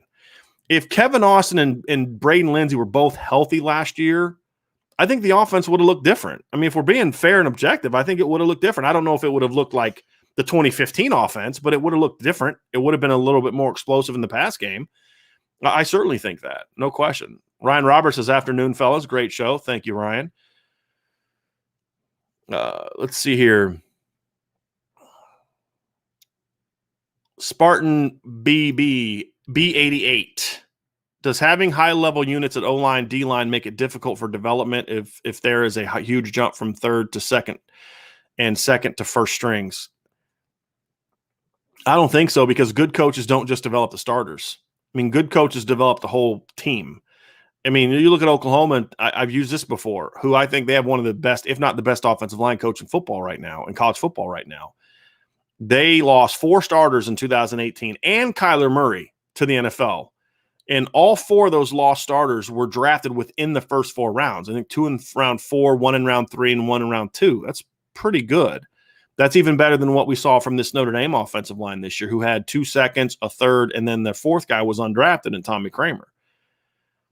So in the next year, they went out and still had a really good offensive line. Now, were they as good as they were the year before? Not quite, but they still averaged over 42 points a game, still made the college football playoffs, still won the Big 12, and still averaged 240 rushing yards per game because their offensive line, even though it wasn't as good as the year before, was still really good.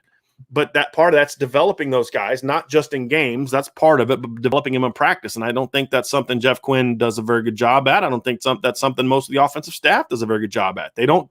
Once the season starts, if you're not in the rotation, you're not getting coached. Essentially, is really what it boils down to. Tyler D-Jack asks, anything on the timeline of Dante Moore? Would Notre Dame take his commitment if he did want to commit, or is it still way too early? It's way too early for him. I think Notre Dame would take his commitment if he wanted to commit right now. That's just my opinion. I don't. No one's told me that, but I mean, he's a 5-star guy. Yeah.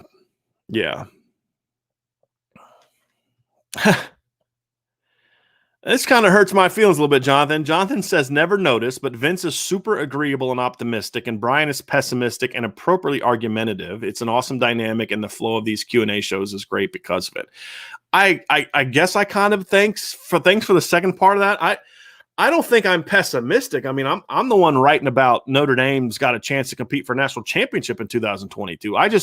There are certain things, however, that I have to see, okay, I have evidence that you're going to do this, and until you prove me otherwise, I'm not going to buy it. And that involves with Coach Kelly right now. I mean, you can say all you want that you're going to do A, B, C, and D, but you haven't done those things.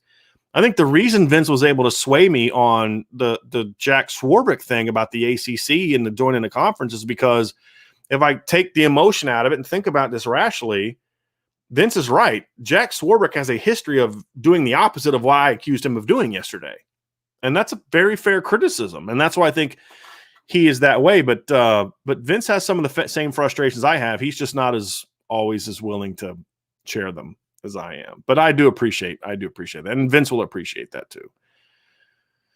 Troy McIntosh says Notre Dame will not join a conference. Independence is part of Notre Dame's DNA. I hope you're right, Troy. I really hope you're right. I'm one who believes that I prefer independence. I do. If it's at all possible to keep it, keep it. But I also feel that the day that becomes a detriment to competing for championships is the day they need to change. Jordan makes a great point here. I don't love what Jack Swarbrick that Jack Swarbrick punted on a top 4 ranking, but man, I love what he's done on reinvigorating the Notre Dame football program. I feel like he's earned the benefit of the doubt, and that's really what how Vince was able to convince me. That's really what it boiled down to. Is you have to look at his track record, and what I was accusing him of yesterday, I could end up being right, but it flies in the face of his track record. His track record doesn't support the pessimistic view that I took on his actions yesterday. So, you have to be willing to be open-minded about those kind of things. And Vince's argument is really good. Brandon says, you think it's a coincidence that Michigan offered Tobias Merriweather the weekend he goes to Notre Dame? No, it was not. And it won't matter, but no, it was not a coincidence. Just your ordinary Joe. Do you believe that the decision makers have ever considered your postseason design? Do you have any allies with lots of listeners to help get that design into wider discussion? Have they ever heard it? not from me. They may have heard, someone else may have had the idea, but they haven't heard it from me. I'm pretty sure they didn't consider it, and I don't have any. I mean, no one that I know. The only person that I would have that I knew that had any kind of national, knowledge who was basically talking about how he liked the 8 and the 12. So no, no, it's not going to happen. I mean, I wanted to say it so that way I could have it out there. Like, see, I kind of a told you so thing, but no one was ever going to listen to my proposal. Brendan Burtis says that back to the playoff setup. If we're assuming that Notre Dame is in the 5 slot, that means we're playing the 4th best conference champion. That team is almost never a top 5 team. Normally 2 SEC teams top 5. That hasn't been the case in the playoff. I mean, I think there's only been 1 year where there's 2 SEC teams in the playoff. I think it's only been 1 year. 2014, it was Alabama, Ohio State, Oregon, and Florida State. 2015, it was Alabama, Clemson, Oklahoma, and Michigan State. 2016, it was Alabama, Clemson, Ohio State, and Washington. 2017, it was Alabama, Clemson, Georgia, and Oklahoma. So that was the 1 year they had 2. 2018, it was Notre Dame, Clemson, Alabama, and Oklahoma. 2019, it was LSU, Clemson, Ohio State, Oklahoma. So no 2 SEC teams. And then this year, it was Notre Dame, Alabama, Ohio State, and Clemson. So in the 7 years that there's been a college football playoff, there's only been 1 year where the number 2 SEC team was the top 4 team. So, I mean, it's still going to be a pretty good team. I mean, in a lot of years, it's still going to be a pretty good team. But as we talked about earlier in the show, it's if they're a 5 seed for sure, all those years they've been 12-0, then you're going to get the best, ideally, of the 4 conference matchups. But then there's been years where Alabama was a 4 seed as a non-conference champion. So, it's still going to be a tough. They couldn't get it in this scenario, but it's still going to be a tough matchup. But as we talked about earlier, if we're playing devil's advocate, this format means you're going to get a 12 seed, and then you get of the 4 top seeds, you get the 4th seed. To your point, which if you're Notre Dame and you are a top 4 team, it's at best the 5th best team, right? And there could be years where it's the 6th best team overall, because in your scenario there are 2 SEC teams plus Notre Dame. So I get where you're coming from, but that's still a really good football team.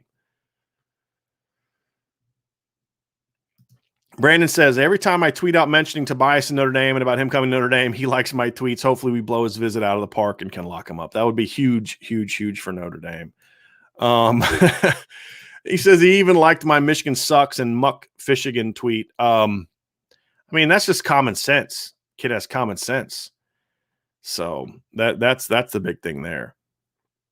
RJG Irving, sorry for the cynicism, but if the playoff is designed to increase participation, how long before there are complicated rules to spread the elite athletes among those more schools? The sad thing is there'd be a lot of people that would be for that. That's the sad thing is there's a lot of people in our country right now at sports, from the sports standpoint, that think it's perfectly okay to make it harder for those teams that are successful to be successful, as if like there's just some inherent, you just show up at Alabama and you're going to win, even though Nick Saban replaced failed coach after failed coach after failed coach. The fact that Clemson hadn't been a top 5 team in 30 years, apparently it's still easy to win at Clemson. I mean, it's frustrated, but, yeah. Jordan says, your friend is a daisy. I never heard you lob any unwarranted criticism at Brian Kelly. Don't dare go soft, Driscoll. He wasn't saying my criticism is unwarranted. Trust me. He believes my criticism is very warranted. He's just trying to look out for me to say, hey, do you really want to start that fight? That's really where it's come from. He's a good friend, but no, he has never said that my criticism is unwarranted. John asks, who has a slide? And it's Clemson. I think Georgia has one too, don't they? I could be wrong, but Clemson definitely has a slide for their players. Brandon says, shoot, I say take 2 tight ends if you can get both Howard and Robinson. I mean, if you can make it work numbers-wise, why not? They're both great players. I just don't know if you can make it numbers-wise. That would be the problem. Jordan Schreiber says, who did you like better for Notre Dame, Audric Estime or Donovan Edwards? Were you disappointed when Edwards chose Michigan? I wasn't disappointed because I expected him to choose Michigan. But, I mean, look, I think Donovan Edwards, from a football-only standpoint, would have been a better fit with Logan Diggs because he can do he's more of a Kyron Williams type of guy. That would be it. And he would complement Logan Diggs very well. I think Audric Estime is a better pure running back than Donovan Edwards. I think the reason I picked Donovan Edwards is because I think Logan Diggs is a pure running back. I think Audric Estime is a pure running back. As you know, I'm a big believer that it's not just about taking the best players. It's about taking the best to build the roster the best way. And to me, complementary players is often the best way to build your roster. So that's why I would have taken Donovan Edwards, even though I think Audric Estime is a better running back, better runner. So was I disappointed in that? No, for the reason I mentioned, but I also don't know how great of a fit Donovan Edwards would have been. I wasn't crossing my fingers hoping that Donovan Edwards would pick Notre Dame. It definitely wasn't. Jordan asked, Dabo Swinney was neither a defensive or offensive coach, right? He was a receivers coach. He was an offensive coach. He was not a coordinator at any point in time of his career.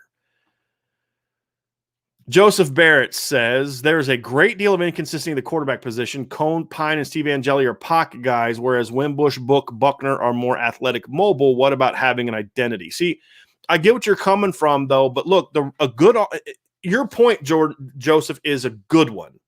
You need to have an identity. Having said that, I think so let's just put it this way. I'll give you my offense.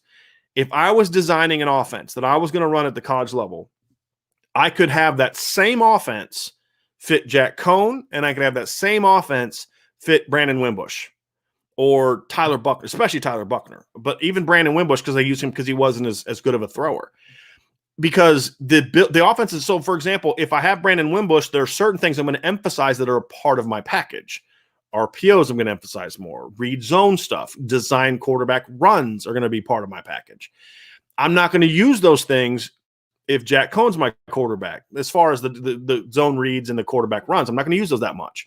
But they're still part of my offense. It's my identity is still, are we a physical at the point of attack team? Can we win at the line of scrimmage? Are we good at using our personnel to get into matchups that are favorable to us as an offense? Are we able to say, okay, here's my best player. How can we build the offense around what he does? What are the complementary pieces to him? How are we going to be able to go into a game and look at what they do defensively to where we need to exploit their weaknesses and areas where we have an advantage, but also protect the areas where maybe they have an advantage over us? So we may have to alter our protections this week. We may have to run on an opposite side. We may have to give our line some help because they're just not going to be able to beat these guys one-on-one.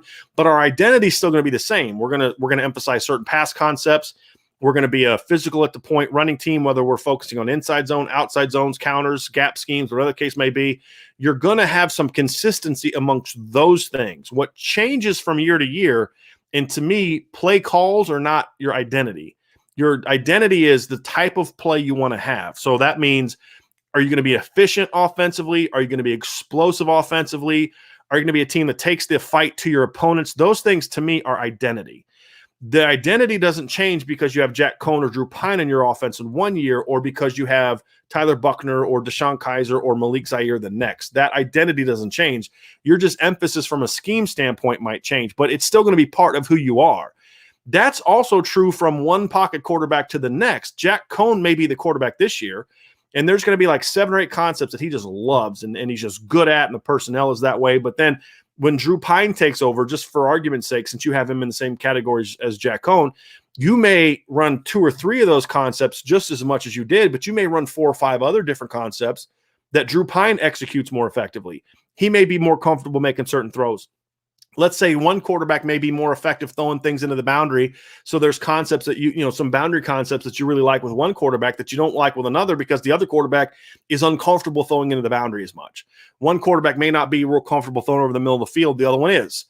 So that doesn't change your identity, though. I think the lack of Notre Dame's identity hasn't been so much about the style of quarterback per se, because my whole thing is take the best kid you can get that fits your system, but fitting your system doesn't have to mean mobile 1 year, pocket pass to the next. It has to be, can he execute the things we want to do? The lack of consistency for me and the lack of identity for me, which I think does exist, Joseph, to your point, is that it seems to be they just constantly shift gears on what that identity is going to look like. And not even from a scheme standpoint, but it's just like your identity. Okay, we're going to run the ball. Okay, so what? What does that mean? How are you going to run the ball? One year it's this concept. The next year it's that concept. One year they're catching on the offensive line. The next year they're driving off the offensive line. One year they're running RPOs and you have a very efficient offense. And then the next year you have an explosive offense, but no efficiency because you're not running RPOs and you're not running certain concepts. Those are the things where it's just this constant, like Dr. Jekyll, Mr. Hyde with the offense that drives me crazy. My hope is that with Tommy Rees, they can get to that balance between efficient and explosive. And I think that is the key to a great offense, is whether you're running the ball, whether you're running the ball inside or outside, whether you're running misdirection or straight at you runs, whether you're running screen game, quick game, deep game, play action, movement passes, RPOs, whatever the case may be, whatever you're running, can you be efficient with it and can you be explosive with it? Outside of short yardage goal line plays, that needs to be a part of everything that you say you're going to do. If you can't be efficient and explosive with those plays, then you got to figure out other stuff to do. That's the thing that I think Notre Dame needs to do. And that may look different schematically from year to year. Baker Mayfield did different stuff that Kyler Murray did. There's some carryover, but there's some things that were different. That's always going to happen. But they had an identity that was the same. And that's the thing that I want to see. And Baker Mayfield was more of a straight, just in the pocket kind of guy. Not that he wasn't an athlete, but Baker Mayfield wasn't what Kyler Murray is. I mean, just look at these numbers, for example. So Baker Mayfield in 2017 rushed for 311 yards on 97 carries. The next year, Kyler Murray rushed for 1,001 yards and 12 touchdowns on 140 carries, right? And then 2019, Jalen Hurts ran for 1,298 yards on 233 carries. If you go back and look at the Baker Mayfield offense compared to and that's just 2 years. I mean, 2017 to 2019, completely different offense from an X's and O's standpoint in some very key areas. But their philosophy didn't change. The type of run game they were going to have didn't change. The fact that they were going to spread the field and create isolations and how they teach their quarterback how to read defenses and things like that stuff didn't change. It was just the schematic emphasis or the play calling emphasis might have adjusted. So that's where I think you're on point with the lack of an identity. I agree with that. I just don't think that the mobility of a quarterback is the thing that boils down to that, because I know I could develop an offense where I could be successful with both of those quarterbacks and not change my offense. I'm going to shift my emphasis, but the offense is already going to be there. And that's the difference. And that to me is what Notre Dame needs to have. But it's about creating efficiency and explosiveness and within that identity. Brandon asks, if you played for Notre Dame and got to choose your jersey number, what would it be? Number 8 for me, always has been. Still waiting for the next Notre Dame stud to wear number 8. Love the green number 8 Malik Zaire jerseys they sold. 7 is for me. I have always been a big 7 guy. I grew up a John Elway fan. That's really what it boils down to. I wore number 8 my freshman year of college because there was already number 7. But I think our running back wore number 7. I can't remember. But when I transferred and I got to play quarterback again, 7 was open and I took 7. 7 was my number. I love having 7. My baseball number was 17 because it still had a 7 in it, and we didn't have single-digit numbers. So I took 17, but I was a big 7 guy. But that was easy. It was John Elway, and that to me is the big reason for that for me. Liam Gaming says number 43 Bob Crable. That's a good one. I've heard a lot of good things about him. All right. Jordan Schreiber says Cone has receiving weapons. Mayer, Kyron Williams, Tyree, and receivers. 4,000 passing yards is coming with Reese unleashed. I hope you're right. I hope he does do that. I think that would be great for recruiting. I just don't know if that's going to happen, but I would love it. I would love it.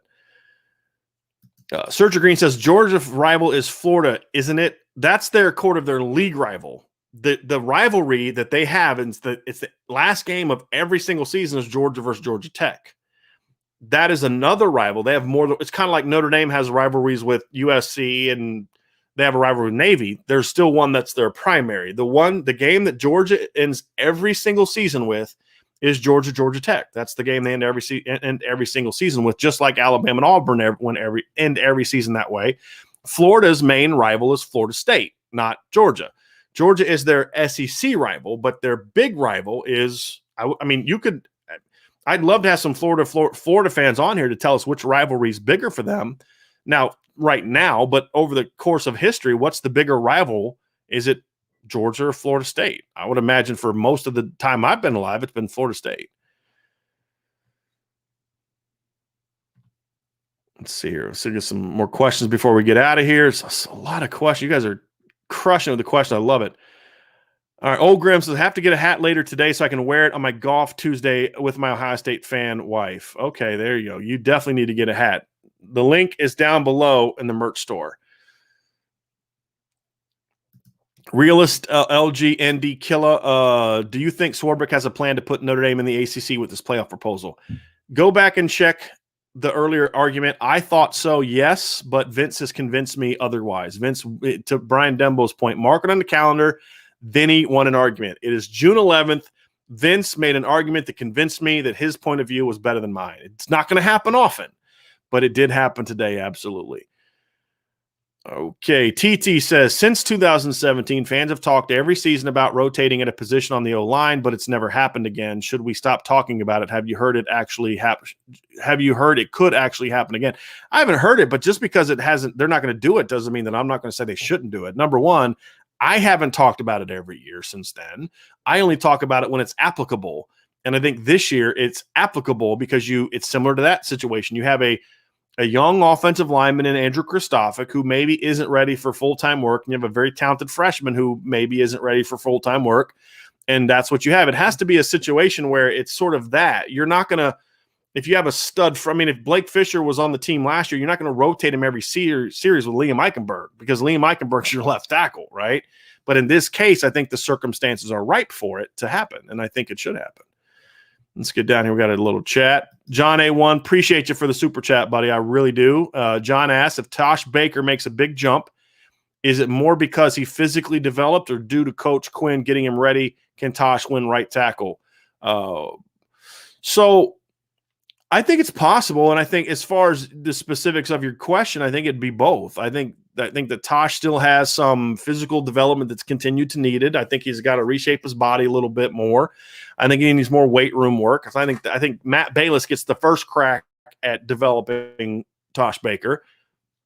But there were certainly some technical things that got him in trouble too, that we saw this spring. He tends to play a little too tall. He's got to bend his knees a little bit more. He's got to sink his hips a little bit more instead of bending over at the waist and playing so tall. Ryan Harris talked about this in the podcast the other day. He talked about how what he loves about Blake Fisher is how patient he is with his hands. So, I'm getting in my pass set. I'm not extending too early and getting to a defensive end because then I lose my balance and I lose my base. I'm lunging. A lot of times you'll stop your feet and he'll stay back. And, you've got to come to me. And Tosh tends to get a little bit jumpy. He tends to want to reach and find a guy. That's a lack of confidence, in my opinion. So if that gets coached out of him, then Coach Quinn definitely deserves credit for that. No question about it. He would absolutely get credit for that. And could he win the job? Sure. I think there's a situation in which Blake Fisher could win that job and say, hey, look, Blake's one of our best five. So then Josh Luggs bumps into guard, and then you got to figure out what you're going to do with your other guard spot. So I could absolutely see a scenario in which Tosh Baker wins the starting job. I think the most likely scenario is that he is the right tackle, backup right tackle this year to Josh Lugg, and then he goes into next spring. Basically as a redshirt freshman again, since the 2020 COVID year didn't really count for him, he can be considered a redshirt freshman, and then he goes and battles for that job next year.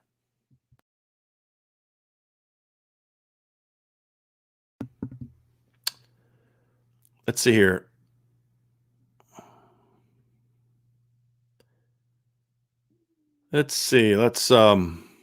Tommy Leonard says can probably count on Alabama canceling the series against Notre Dame. I doubt that. Ryan McCarty says, any 22 or 23 guys that we had previously thought that were visiting Notre Dame that decided not to. Sherrod Colville will not be visiting Notre Dame now. That's the only one that I know of as far as the 2022 guys. That's the only one whose visit was planning on coming, but he's not coming now. Let's see here. Dynasty ISP. Watching Charlie Weiss coach at Notre Dame is what made me become an armchair coach at my house. Kelly coming in allowed me to retire. That's a great comment. That's a really good comment. I like that a lot. Jonathan says, regarding the tight end room, I just assumed with such a packed room, we could lose kids in the next year to the transfer portal. I mean, again, that's assuming kids are just going to leave because of the depth chart. That's not always the case. As I said, That's not why some kids left the receiver room. It was not a bunch of depth chart decisions. Could it happen? Sure. But also Notre Dame plays a lot of different tight ends. If a kid transfers, sure. And to your point, Jonathan, if a kid transfers, yes, they could take a second tight end, but that hasn't happened yet. I don't know who that guy would be. And so I can't assume that. And I don't think the staff can necessarily assume that. They have to work with the numbers that they have in front of them right now. And then if the circumstances change, then you can change your numbers. Domer Gris says, I love the interview with Ryan Harrison. Hope you do more like that. Maybe Justin Tuck talking about our dynamic D-line. I don't know how much Justin Tuck pays attention to Notre Dame one way or the other. And I also don't know Justin Tuck. I'm fortunate to know Ryan Harris a little bit. I have I'm working on another interview with the former Notre Dame great to hopefully we can get here in June where we're going to talk about another position. I'm not going to say what it is just in case he says no or his schedule doesn't work out for it. But yeah, I've reached out to several guys, and if I'll have to try to reach out to some people to try to get in touch with Justin Tuck. I would imagine he would do a great job in that kind of thing because he's another very smart football player but I don't know how much he knows about him. I don't know how much he watches. Not every alum watches their team when they leave. I mean, a lot of these guys have businesses to run and lives and things like that too. So, all righty. Tyler asks, Brian, when you were a QB, did you have Uncle Rico arm strength? Throw the ball a quarter mile. Yeah, I threw the ball pretty hard. I could throw it more hard than I could really far because I had small hands. So I probably couldn't throw it more than 50, 55, probably deep wise from the pocket, but I threw pretty hard. I could put a lot of gas on it from 25, 30 in, but I mean, Uncle Rico strength. I don't know if any, Pat Mahomes might be the only guy that has Uncle Rico strength. John A1 asks, is Zeke Correll one of the best 5 linemen on the roster? If Jarrett Patterson returns as a center, does that mean for the right side of the line? I think it would mean that Kane Madden is plugged in there. I mean, I think that's what it would mean. I hope that's not the case, and I hope that they're not forcing Zeke Correll out of the lineup, but I think that's what that would mean. Okay, Dropping Dimes, is Buckner going to start as a sophomore? Do you think they go with Pine or a true freshman for the opener against Ohio State? I think it's whoever wins the job. I think that Tyler Buckner will get every opportunity to win that job. I think Drew Pine is also going to get an opportunity to win that job.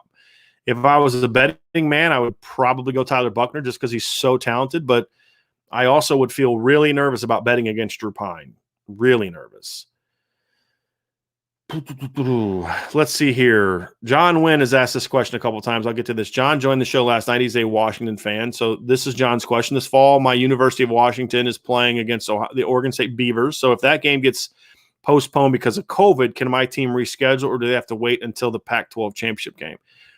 So I believe that game is – I have to look and see when that game is. I don't think we're going to be having games canceled because of COVID, even out west. I don't think that's going to happen. But, yeah, it would either get rescheduled into where they have a bye week, they can move some schedules around, or if one of them isn't going to make the Pac-12 championship and they feel that they need that 12th game for whatever reason, maybe Washington's kind of battling for playoff positioning, they may want to play that game again. But what we saw this year is a lot of times those games just got canceled. Let's see here. Dropping Dimes, what year is Dante Moore's class? He's a 2023 kid.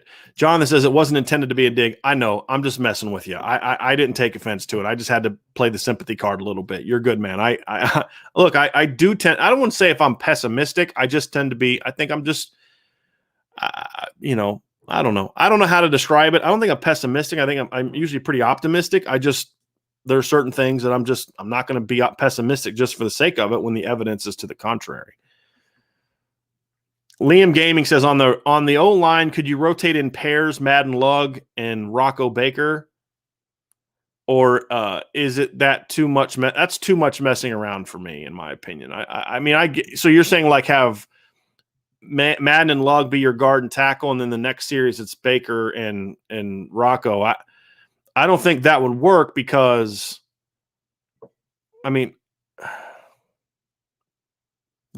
Lugg's going to be right tackle, Baker's going to be left. I don't see how that would work. Yeah, there we go. Tommy says Brian is a realist. I think that's a good way of putting it because I think there's some things I'm very positive. I wouldn't call. Would you call me pessimistic when we're talking about the Notre Dame defense?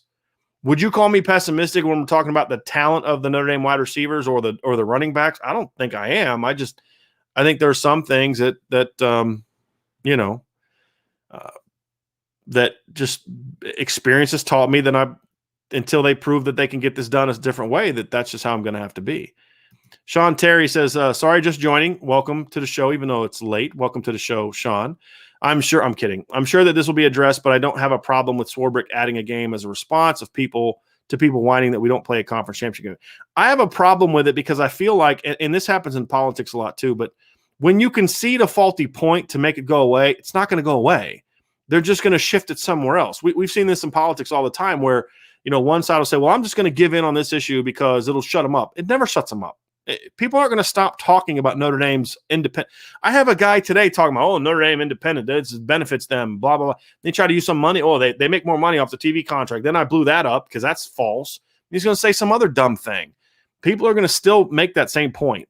And fans especially are going to make that same point. Conference people are going to make that same point because they don't like the fact that Notre Dame is independent. And that's not going to stop being accused. Notre Dame's not going to stop being accused of that until they join a conference. So I get what you're saying, but I don't think that's going to go away.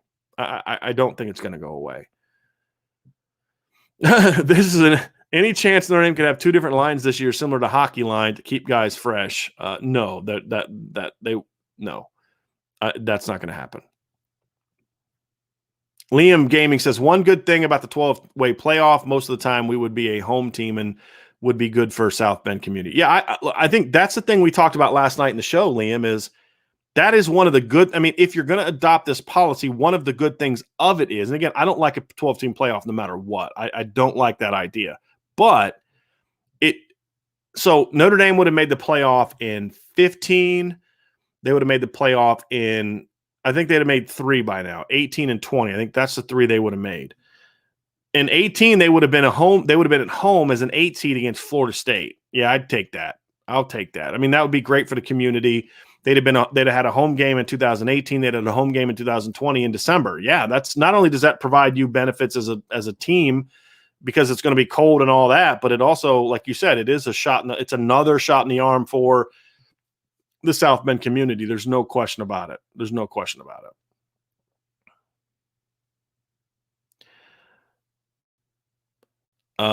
Let's see here. Cheericology. I attend USC. Do you like our school? I don't dislike it. I mean, it's a rivalry. So no, I don't root for USC. I want USC to be good when Notre Dame beats them, but I want Notre Dame to pound them every year. I think USC, do I like your school? I don't know a lot about your school. I know that there's a great film something program there that a lot of actors have taken, but I don't know a lot about USC school, so I don't really have an opinion on that other than their football program. Robert Jaworowski says, have you heard anything about visits today? It's way too early. They're basically in the middle of like the introductory stuff today. We won't really have a good idea until we start getting to tomorrow evening about how things are going. Jordan Schreiber says, are you going to do a show tonight if Evans chooses the Irish? Absolutely. And if they get any commitments this weekend, and I'm not saying that they will, I'm just saying if they do, we will also do a show then. Liam says, do you think the NCAA increases scholarship numbers since more games being played, depth going to be even more important? I don't think they need to I mean, 85 is a lot of players. It's just, I think teams are going to have to be more, you're going to have to do a better job of building your depth. That's really what it boils down to for me. And that's one thing I'm curious about is the potential for 16, 17 games for a lot of teams. How is that going to be viewed? But you're already seeing some people in Congress talking about it.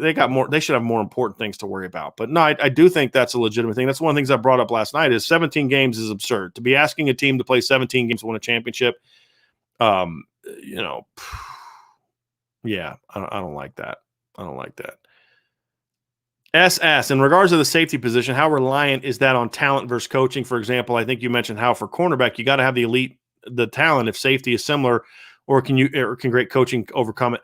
I think it's not just great coaching. I think a moderately athletic safety or a moderately talented safety can be effective as a safety if he's really smart and coached well. We've seen safeties at Notre Dame that were far more productive than their talent level. Kyle McCarthy is one example of it. Because safety, as I said yesterday, it's like the quarterback it's like you're a quarterback on defense, especially nowadays with everything going on. So if you're a really smart player and just an okay athlete or an okay talent, I think you can be successful at safety. I wouldn't call that just coaching, though. I think coaching is part of it, but you're not going to coach if a guy's not really wicked smart. You're not going to make him good at it. I mean, you could take the best teacher of calculus in the country, and they could come and try to teach me calculus. I'm still not going to figure it out. That's just the way that it is. Let's get some more questions here. Benjamin Perry, I live in Tampa and have been in Florida for years. The main rivalry is Florida and Florida State. Thank you. All my friends are Florida fans, and they are so arrogant about underachieving every year based on how much talent they pull. That's how it was for me when I lived in Jacksonville, where there actually was a lot of Georgia fans. And if the people that I knew, but this was back in the 90s, that Florida State, yes, Georgia was a rivalry, but Florida State was their main rival.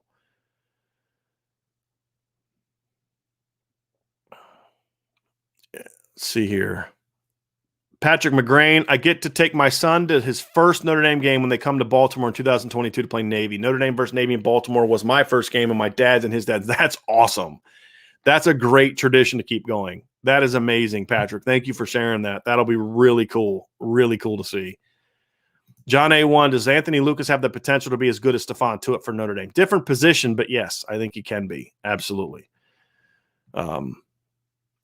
Let's see here. D-Rock, reminder, hit the like button, share, subscribe, hit the notification bell. Have a great weekend, Brian and everyone else. Thanks, D-Rock. I appreciate it. Last couple questions. Let's see here. Nate Bryan, if they have a home playoff game in December, can you bring in recruits for official visits? That's a great question, Nate, and I don't know the answer to that. I would think my gut is to say no, because it's considered like you can't have them in a bowl game, right? But it is going to be on campus, so that's a different element. I'm very curious about that one. I'm going to reach out to somebody about that one, but I would think that you should allow them to take advantage of that, especially since it'll be right before signing day. Boy, that'd be a very, very big seller for those teams that are going to have those home games. That's a very good question. Nate, I'm going to look into that. I'm going to definitely look into that. Jonathan says, thanks again for the great show. Let's hope for that Evan's commitment and overall great weekend. Stay cool. Thanks, Jonathan. Again, I was just messing with you earlier. You did not hurt my feelings. I promise. I promise. So I hope everybody else enjoyed the show. It was definitely a long one. Another great mailbag. Lots of questions. Lots to talk about. Didn't start feeling like it was a 3-hour show till the last 10 minutes or so. But enjoyed it. Hope everybody has a safe weekend. And I hope that we're talking again before Monday. If we don't get a commitment, then we'll be back on Monday with our normal show. If there is a commitment this weekend, look for an update on us having a show. And before you leave, please hit the like button. Please hit the subscribe button. If you like our merch, you like our gear, we have a link down below. You also can subscribe to our podcast if you're someone who, if you're needing to work or do other things after that. So, check that stuff out. You have links to our daily free newsletter that you can check out as well, where you get our stuff. And of course, as always, check out irishbreakdown.com for all of the latest Notre Dame news and analysis. So I hope everybody has a great rest of your day, awesome weekend, and we will talk to you again very, very soon.